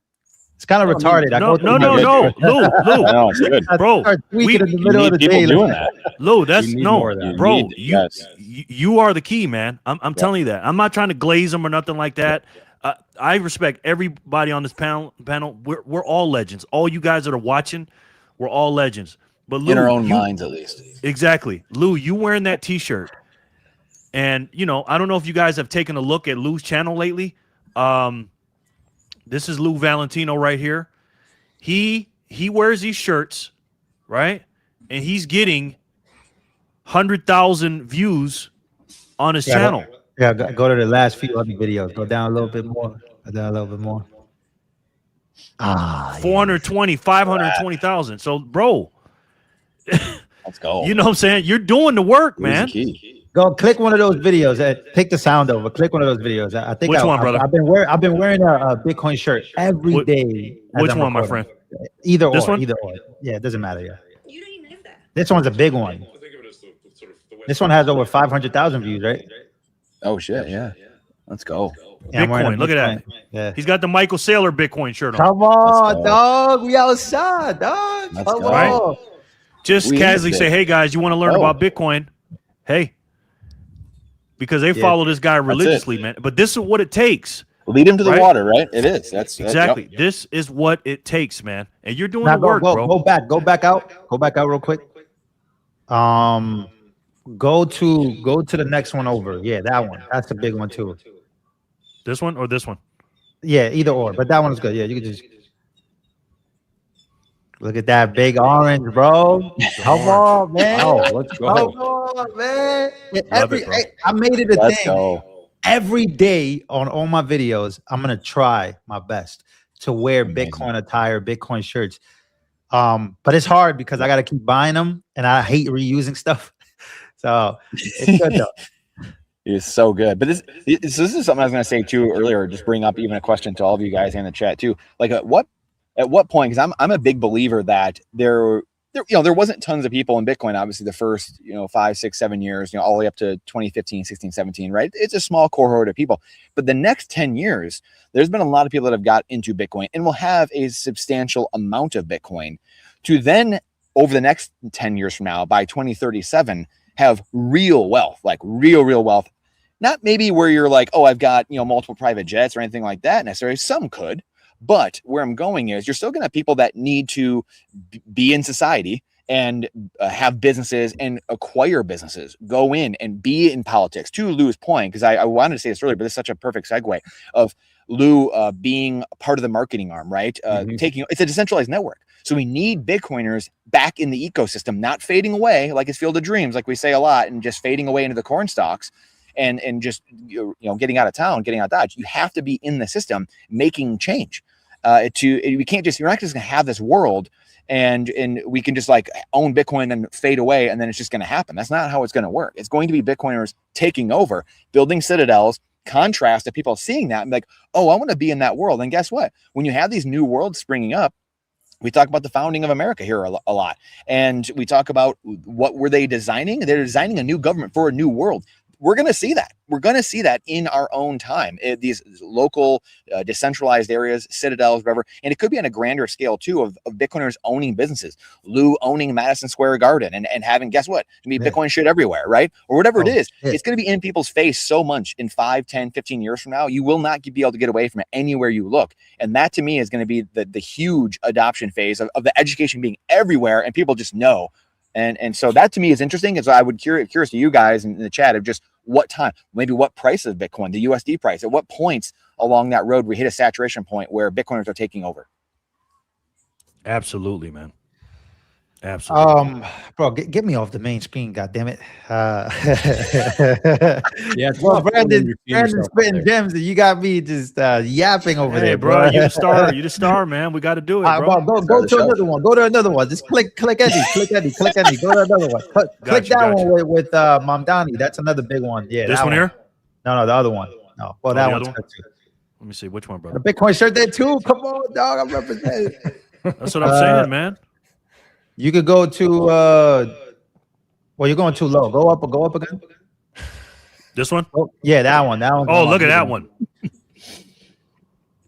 Yeah, there's John Stewart talking to Mamdani. Wow. Look at that. Come on, man. Let's go. How many views that video got? Let's go. That's awesome, Lou. Honestly, 500,000 people. Come on, 500,000 Now, let's talk. Let's talk. Bitcoin shirt, bro. Now listen, let's talk. Oh. Let's talk, right? Let's talk. Now, how do we convert these people? That's the key. Because I always plant the seed. We gotta normalize Bitcoin in their face. So that way, when I say something, eventually, and I've said it before, I've talked to them about Bitcoin. Some of my biggest videos, speaking of geopolitics, I was talking about Greenland. I was talking about the dollar. I was talking about all these things, and I began to talk about Bitcoin at that time.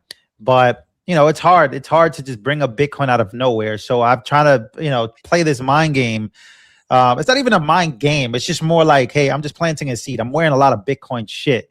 And I'm a Bitcoiner, and people know that. People know that. But the issues is, you just don't want to. It's tough to just bring it up, bro. It really is to just bring it up out of nowhere, especially when people are clicking for one thing, they don't want to get the other. So the best way for me to do it, especially on this channel, because it's a bigger channel and I'm playing an algorithm game as to getting my videos out there as much as I could and, maximizing the views. I don't just want to, I wish I could just make the video about Bitcoin, but, Bitcoin and finance is a very tough field to maximize those views the way that you would if you're talking about reaction videos. Again, reactions, political commentary. I play some clips, then I give my commentary. I give people information. I give breaking news, all these things. So yeah, it's but I try to just represent as much as I could. I try to wear it as much as I could. And then I feel like, it's a good seed. It's a good seed to plant. So reaction videos to reaction videos. Now, Lou, what's get the, it out, what's bro. the, That's it. Get this off the screen, bro, please. got you. What's the other channel called? LV Investing, but I don't even use that channel anymore. Investing. We should be going live on that channel. I changed the channel's name and all that. Yeah, that one right there. This is right here. This is Yeah, I was gonna talk to you see I interviewed Ben Cowan down there. You can see that. But I don't use the channel at all. I used to post a lot of politics on there. I deleted mostly all those videos because this channel had gotten demonetized in 2023. And then, I grew it all the way to 400,000. And then, they demonetized me. And so I had to grow another channel in 2024. Jeez. So yeah, but this one I just started posting Bitcoin stuff and but then I got lazy because I was like, yo, I'm so busy on the other channel. I just don't have enough time. Like right now, I got this time right now, but after this, I'm getting straight to work, So, and we only do this one time a week, telling me I got to do it every day too. So it's tough. It's tough, man. It's doable, but I can see. That's what we're telling you. Amazing. Joe, what do you think? That's what we're telling him. He's got to do it every day. Yeah. I wanted to convert this channel into like the BTC Mastermind. That's what we were thinking. Yeah, it's like just convert this, and then we start posting content on the LV Investing channel, and we figure the business out, privately. But it would be more like, hey, this channel is literally doing nothing, and it's a monetized channel with a good amount of subscribers. We can kind of up it up and see what we could do with it, but we'll see. Lou, you could be responsible, honestly, if you really thought about it, bro. Just I'm being serious when I say this. You could be responsible to be in the top probably 100 people of orange pilling as many people as you could. Obviously we got Michael Saylor and Max Kaiser and all that stuff, but I don't know if I want that target on my back. Well, bro, I already speak about politics, which is a very uncomfortable thing. Then I got to talk about Bitcoin. God chooses certain people, bro. I don't know. Maybe. Guardian angel. You already having the views you have. You already getting the views that you have. Wearing the Bitcoin shirts and the Satoshi shirts. You're saying it with your mouth, but your actions are showing, bro, that God is working through you.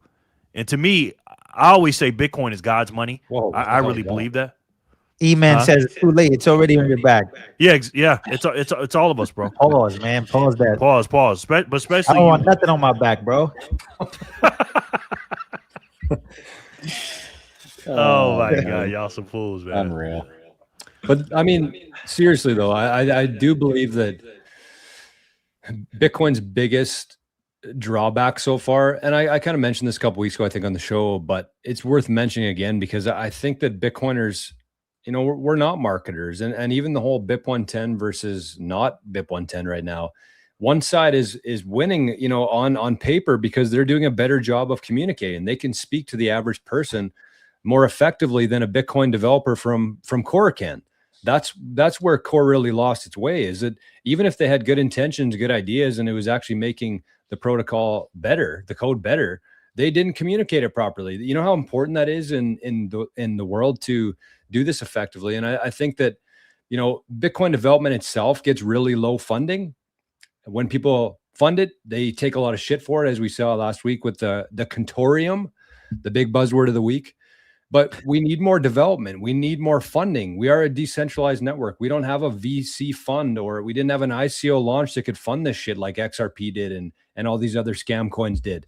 So we have to do this ourselves, and it's difficult, but I think it's doable. And I think that if we can kind of play our role here, Lou, we have the ability to do this. And, you know, it's just something we don't talk about enough is marketing Bitcoin and figuring out how we can reach the average person. And, you know, I think that we have an opportunity here, and Lou's hopefully going to be a big part of that, but it can't stop with us. I don't know, like, what do you guys think about this? How do we get better at marketing Bitcoin?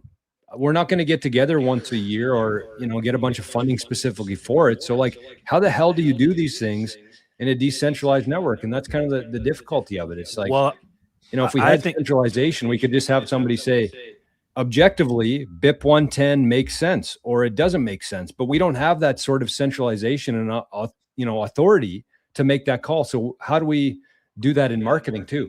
I think what we just talked about with Lou, number one, but also we're discounting Brandon and Jor as well.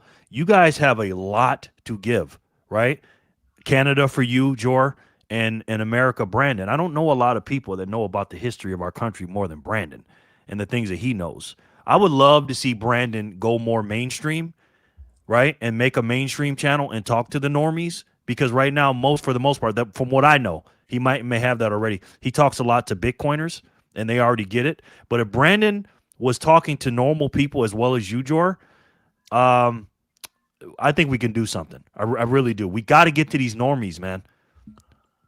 Somehow, some way. You know what I mean? I do have a talking head channel that being made to expand the tent as well, Jerry. I gotta go on TikTok, man.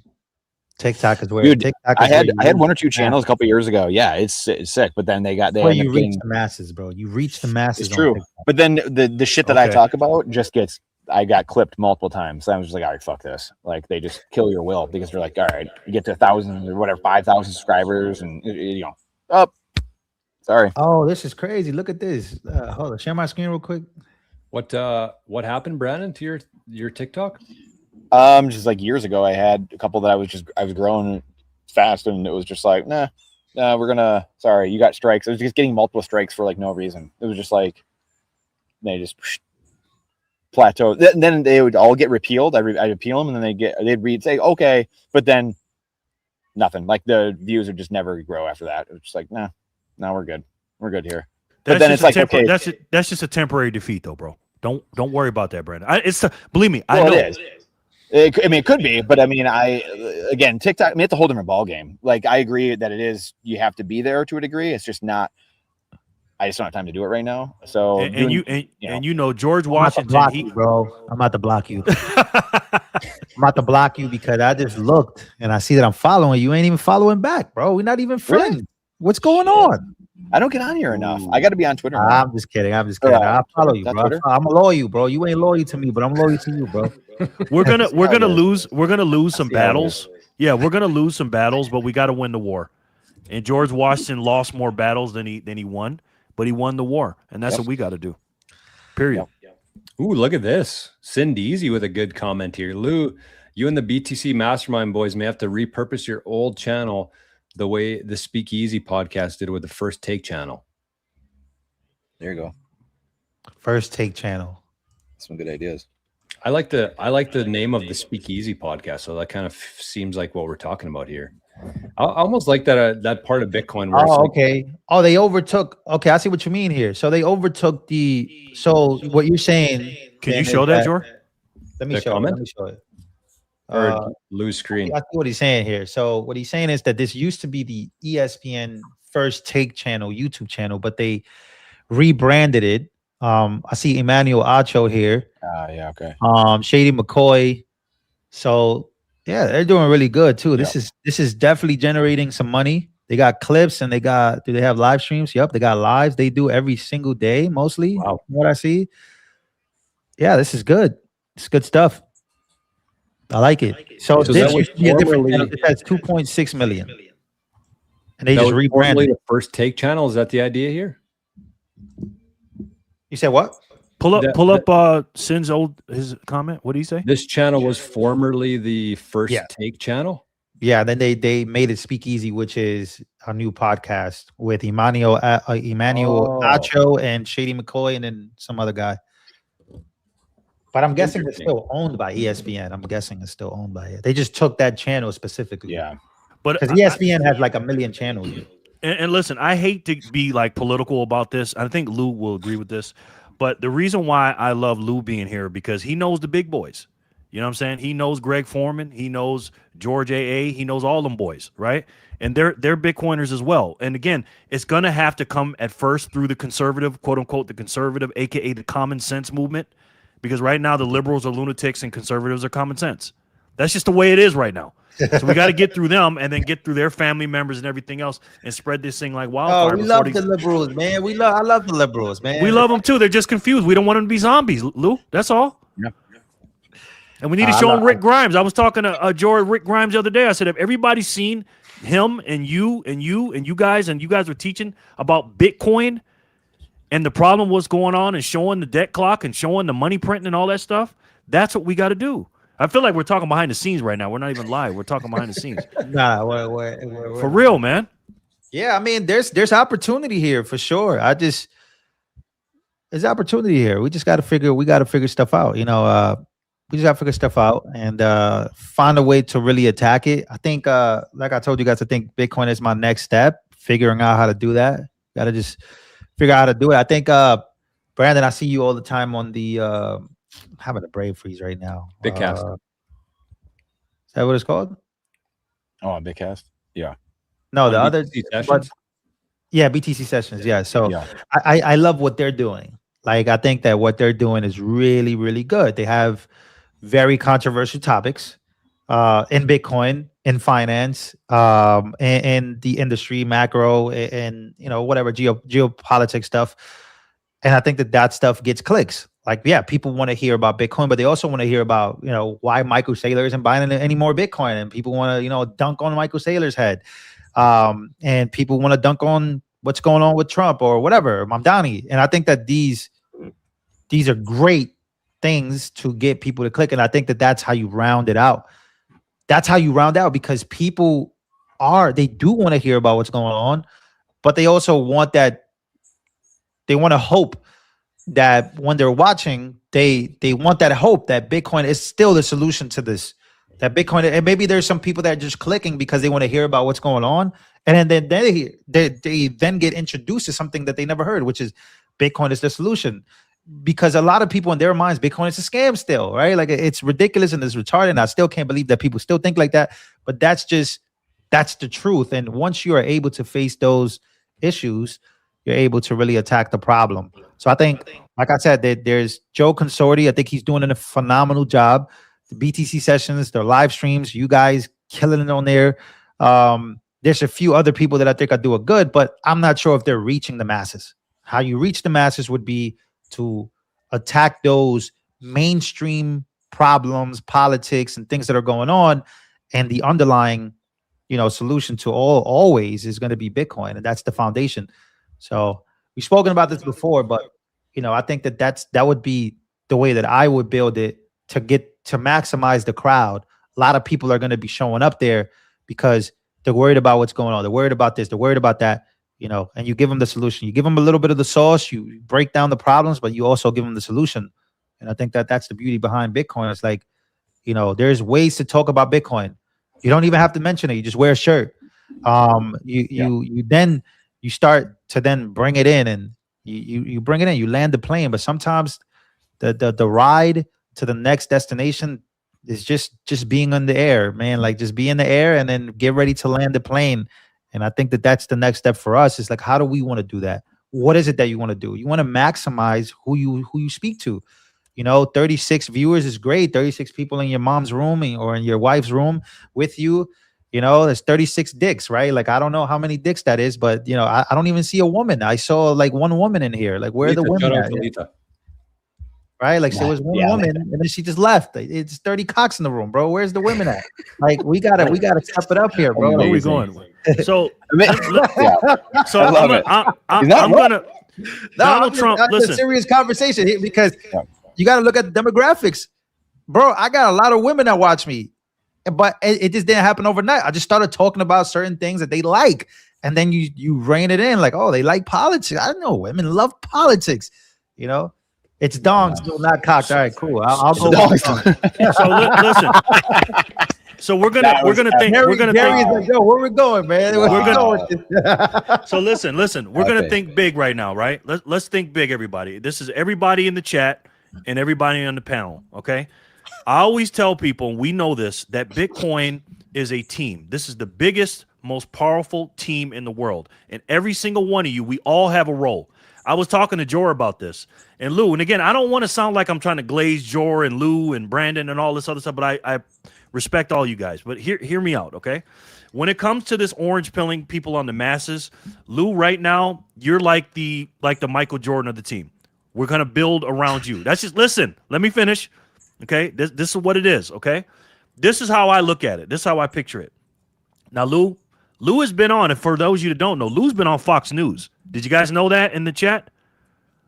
Lou Valentino has been on Fox News. So it's not like this guy is just a guy on YouTube that's got a lot of subscribers. He's been on Fox News.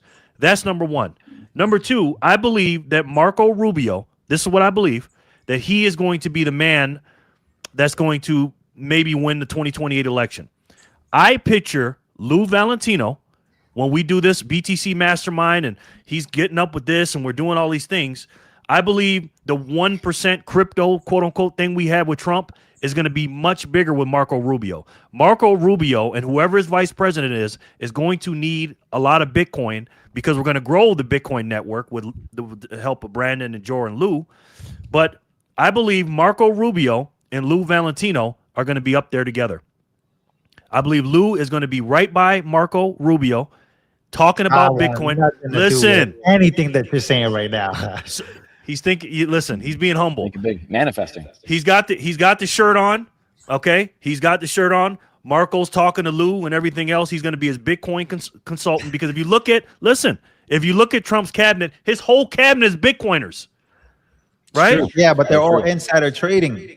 Right, but you are different, Lou. Not on Bitcoin. They're like, man, we need this guy, this Latino man that has they're shorting the market when they know what's coming. But you're not. You're a Bitcoiner that puts it into cold storage, and you're going to teach these people, and that's how we're going to think. We're going to grow this thing. We got it 2.5 years, something like that. What about if AOC is president and she hits me up? Won't be. No, like, you're gonna make sure she's not president. She writes us. She's like, hey, look, I've been watching your podcast. I heard you speak about the dongs, and I was the only one there. What if Lou starts dating AOC and then he converts her? Let's just think big. I'm being for real now. I'm being dead ass serious. Actually, right? that's how what they did with Fang and what's that guy's name? Eric Sowell or whatever. Cocaine Mitch and Eric Swalwell. Yeah, exactly. There you go. Infiltrate from within. I wouldn't go that far, man. I kind of, I don't know. But I will say that who knows? You'll whore yourself out for your country. Don't worry, you'll do it. No, I mean, if you get asked to do something, like you do it. No, for your country, you do it. Like if you whoever, if the Democrats or if it was Trump, like people always talk about Trump, but like if people hate Trump, but like if Trump was next to them, bro, they're gonna shake his hand if he pulls it out. Pause. Oh man, that sounds terrible. But if he pulls his hand and he says shake my hand, they're gonna shake it. Clip that. That sounds even crazier. And then if they're gonna take a picture, they'll take a picture with the guy, even if they quote unquote hate him. So yeah, if I get asked, if any of us get asked to go represent Bitcoin, bro, we're gonna do it. We're not gonna David Sachs the situation. David Sachs is the fucking worst crypto czar there ever was and there ever will be. That guy sucks. I think he was the worst thing that ever happened to crypto as a whole. Even the altcoins, they're feeling it bad. They're down like 70%. Lou, listen, man. You're the perfect age. You're the perfect demographic. There's the woman. There she is. Yes. What's her name? There's Letha. Shout out Letha. Letha. Right? So Lou keeps trying to sweep this under the rug and trying to be humble and all that. Listen, man, I'm telling you. Because I don't think I care that much about White House. Of course you do. I don't think we need the White House, though. Hey, now we're talking. Oh, Lou, come on. No, not like that. Nah, man, no, not like a revolution. I'm just talking about for Bitcoin. I think Bitcoin surpasses all of that shit. Like I think we could talk about it. We could like if you get asked by Marco Rubio, hey, strategic reserve, all this, But I think that it doesn't, to me, it just doesn't matter. Like that's like XRP army bullshit. Like they need that. They need the Clarity Act. They need all that. We don't need any of that stuff, bro. There's like 3 freaking, it was a BitMEX, and it was like 3 exchanges went down, treasuries are shutting down, and Bitcoin doesn't care. Like Bitcoin does not give a damn. So I agree with what you're saying. I would love to, man. Hell yeah. I think Marco Rubio's, he's awesome, bro. If you want anybody to be a representative of what fleeing communism looks like and thriving in the United States of America, you look at that guy. That guy is a great example. I love the way he talks, the way his maneuvers, the way he approach. But I'm not sure if I'm thinking that. I think that the messaging needs to just be the messaging. I don't know how to explain that, but yeah, I think that we got to create a channel. I mean, we already have a BTC mastermind, but there's an opportunity to do something with the channel that I don't use. There's an opportunity to really take this stuff serious and really take it to the next level. What does that next level look like? For example, BTC sessions. I think that's the next level. There's a level above that, most likely. And yeah, I think that we should really, really take this serious, take it, to the next level. But it will have to be, how much do we want to do that? How much do we want to grow the audience? How much work do we really want to put in? Or how available are we to do that in the first place? You know what I mean? So I agree with you, Jerry. I'm super serious about that, but it's just more like, I know that once I'm committed, I'm committed. I'm not committed. I show up, hang out with you guys, talk Bitcoin. But if there's a world where we would, really, really take this to the next level, I'm down. I'm really down to use all the resources I have to freaking, let's do it. But as of right now, I love coming on. You guys love, we do what we gotta do. But I know George has his own channel. Jerry has his own channel. I have my own channel. Brandon got his own shit going on. You know what I mean? He don't want to follow back. It's on him. You know what I mean? We need a hot chick. We do. I'm following you on something, Lou. We do need a hot chick on the channel, but I know I followed you on something. I don't know what it was, but we could work on it though. I think that yeah. How many hot chicks do you know, George? Come on. I live in the trees, man. There's not too many hotties around here. I could find you some, but I'd have to drive a couple miles. But we could do it. I've been thinking about that too. I've been actually thinking. It's funny you say that, Brandon. I've been thinking about a couple different females that are in Bitcoin and kind of starting the conversation at least with them. I kind of have 2 or 3 in mind right now. Unfortunately, one's in a much different time zone, so I don't think it would work out. But the point is I do think that we could have something like that. And yeah, Simply Bitcoin's great. BTC Sessions is great, but we need more of these. That's the whole point. Like we don't need to compete with them. We just need more of this stuff. And maybe we take a slightly different angle than they take.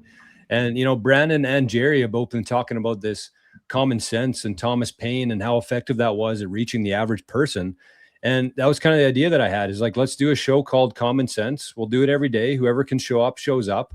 And then, Jerry mentioned the people in the chat. I think that that's kind of what we need because like we're the ones up here on camera. We're doing a lot of work behind the scenes here, but it would be awesome, man, if like the people who already watched the show, they could be not hired by us, but like, they say, hey, when Lou talked about this from 52 minutes to 56 minutes, I felt something there. I had goosebumps or whatever it is.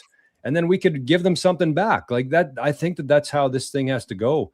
Especially to get off the ground. So I think that there is definitely an opportunity there, especially with that channel. And it's called LV Invest. So it's not like it's a bunch of people who are wanting you to talk about Trump or Rubio or whoever. They're interested in Bitcoin and investing. So they're already kind of there. And even if we lost half of them day one, we'd still have 200,000 or 200 times more than we have on this channel. So I love the idea. I think that there's something worth digging into there. And I just don't know. I do know actually what the next steps are. It's just maybe not a conversation to have on a live stream. Yeah, but I love the bigger picture by Jerry. I think he has me too. I think he has the right vision for it. We just got to execute it. Execution. That's always it. If there's anything I learned about building 2 channels, is execution and consistency. You have to be on this shit every day. You got to treat it. Treat it very seriously, and that's how I treat mine still to today. And you know, I'm always chasing the next big thing or the next big video, the next big topic. And, you know, the competitive field that I'm in makes me better. There's a lot of people that do what I do. It's getting bigger, it's expanding, and, you know, views and titles and thumbnails are becoming more limited. And I love that because it makes me better. And I'm also experienced, but in this field, it's very limited. Like Simply Bitcoin, I think they're like the number one, if I'm not mistaken. When they do the live show, they also have like 3-4 people that work and make videos for them every week, right? And I know these guys personally, great people. But I think that there could be 3 more. We could use as many as, because we're all sharing the same message. You know what I mean? Like we could all do this. That's the point. You know what I mean? Like, so yeah, I'm down. I'm super down to really expand and really, you know, I think Ivan on Tech, he does a good job. Crypto Banter does a great job. I think they got like 5 people working on their channel as well. There's channels that I watch that I see what they got going on. I think BTC Sessions, BTC Mastermind could be in that realm of BTC Sessions, Crypto Banter, these big, you know, they're not crypto channels. These are channels that are pro Bitcoin. And I love that. But I think we can, you know, mix it up and talk about geopolitical conflicts, geopolitical situations. How does that relate to Bitcoin? We could talk about, you know, United States government who, just stuff that's coming up. I don't know. So we'll be the number one show in the world. I'm telling you that right now. I agree. No, we will be. I've pitched this before. I think I told Jerry or George when we were off air. I told him like, hey, like I got this channel. You know, we just got to figure out what it is that we could do with it. But yeah, we could repurpose. What does that word say? Yeah, repurpose. Is it still unmonetized or is it monetized? Oh, it's monetized. It's ready to make money. Ready to make money right now. We just gotta post. I was gonna make that my clips channel. I was gonna do other things, but I was just like, you know what? I don't know what to do with this yet, so I'm just gonna leave it alone. Just leave that shit alone. There you go. Figure it out. The thing that got me really excited about Bitcoin when I left my job 5 years ago now, or 4.5 years ago, was like the industry itself is very small right now. And so even if you have a couple people fighting over the market share for Bitcoiners' attention, the amount that this industry is going to grow within the next decade is going to be absolutely substantial.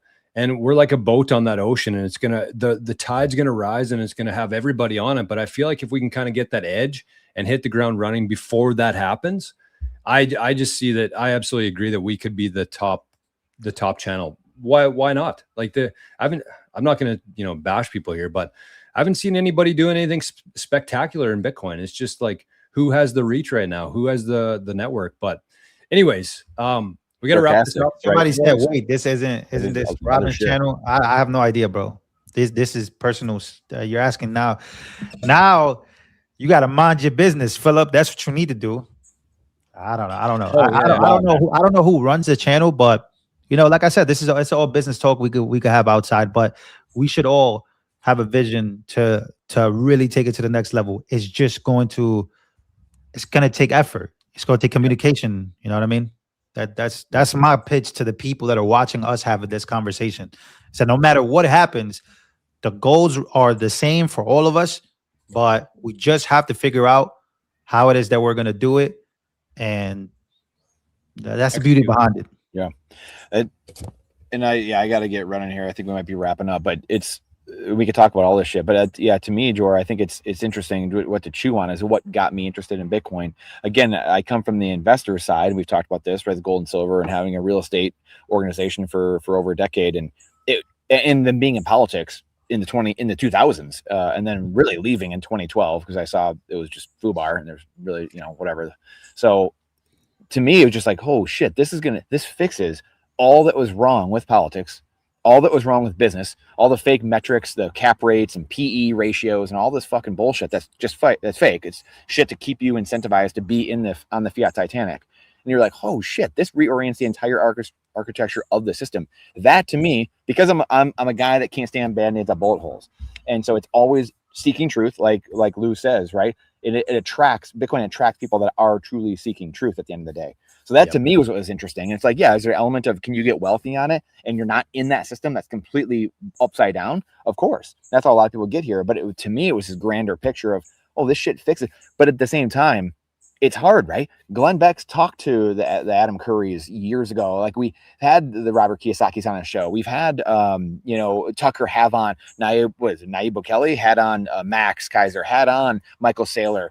Like, then after all that, he's like, Bitcoin's a scam. My dad's in the CIA. So it's like, part of it is it's tough because it just takes time. Do we need to do better shit and reach the normie masses? Of course, and educate people in different ways. And what you guys are talking about is beautiful. At the same time, it's going to be pain mixed with education, and just more and more pain. Yeah. Because I do believe there's something subconsciously that keeps people away from the answer. Like, most humans want to be a victim. They don't want to actually have wealth. I don't think a lot of people believe they can have wealth, believe they can be successful. I think, again, our wills have been broken. This is a longer talk we've talked about over time, but you have people that their job will go away. Necessarily will go away. Like, Glenn Beck will not have a job 10 years from now, 20 years from now, or whatever it is. Like, if he's talking about politics all day long, but if you fix a lot of the problems in politics, the money flows, and you fix a lot of shit going on in investing, well, guess what? A lot of people will be out of jobs, and they fear that. Humans fear that change, and that it's subconscious. It's not like they consciously know, like, oh, I'm going to fuck over Bitcoin and not talk about it. It's just a subconscious protection mechanism, and that's hard to fight through. I think about that every day. That's a great point. I think, this is great, right? We're talking about the problems of the world, but in my opinion, this is not like sustainable. I don't want it to be sustainable. Like, I don't want to have to talk about bullshit all day. Right. Because it makes no sense. Like, why am I going viral? Well, I'm going viral because I'm feeding an audience that wants to know and hear about what's happening in New York City. Great.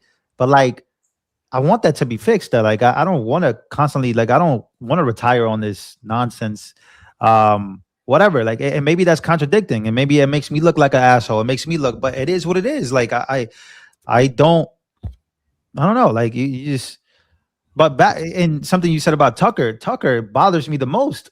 That guy, Tucker, I don't understand. Like, I've been a huge fan of Tucker for years. And what bothers me about him is that he's had the answer in his face. He's interviewed people and then turns around and Bitcoin, do that stupid laugh. And like, oh, it's I'm not sure what game he's playing. I don't know if Tucker knows what game he's playing at this point anymore, bro. It's I don't know what's going on, because it's like, okay, it's one thing to go against the war, be against the war. Right. But then it's just another to just be full blown. Like, I don't know what I don't know what the agenda is right now. Weird. I really don't know. So really weird. Yeah, Tucker's one thing. You could be against Trump, you could be against the war, but then like, okay, but what's the message? Well, what's the end goal? What are you pushing? Yeah. This guy, I think on his channel he was like multipolarism. That's what he's pushing. He says that China should be a superpower along with the United States. We should share with China. I'm like, wow, okay, that's different. So it's a big difference since 2024.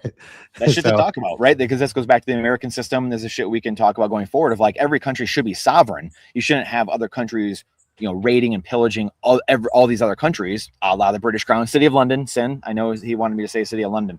So you shouldn't have that. But every country, you might have a bunch of powerful countries, but every country should be sovereign, which is the American system, actually, and everyone adopting that system, which goes back into everything, right? This capitalism, but based on a foundation of sound money, not central banks, but sound money instead. Bitcoin is the protocol instead of the banking system per se. So yeah, I gotta run, guys, because I have 5% of my computer.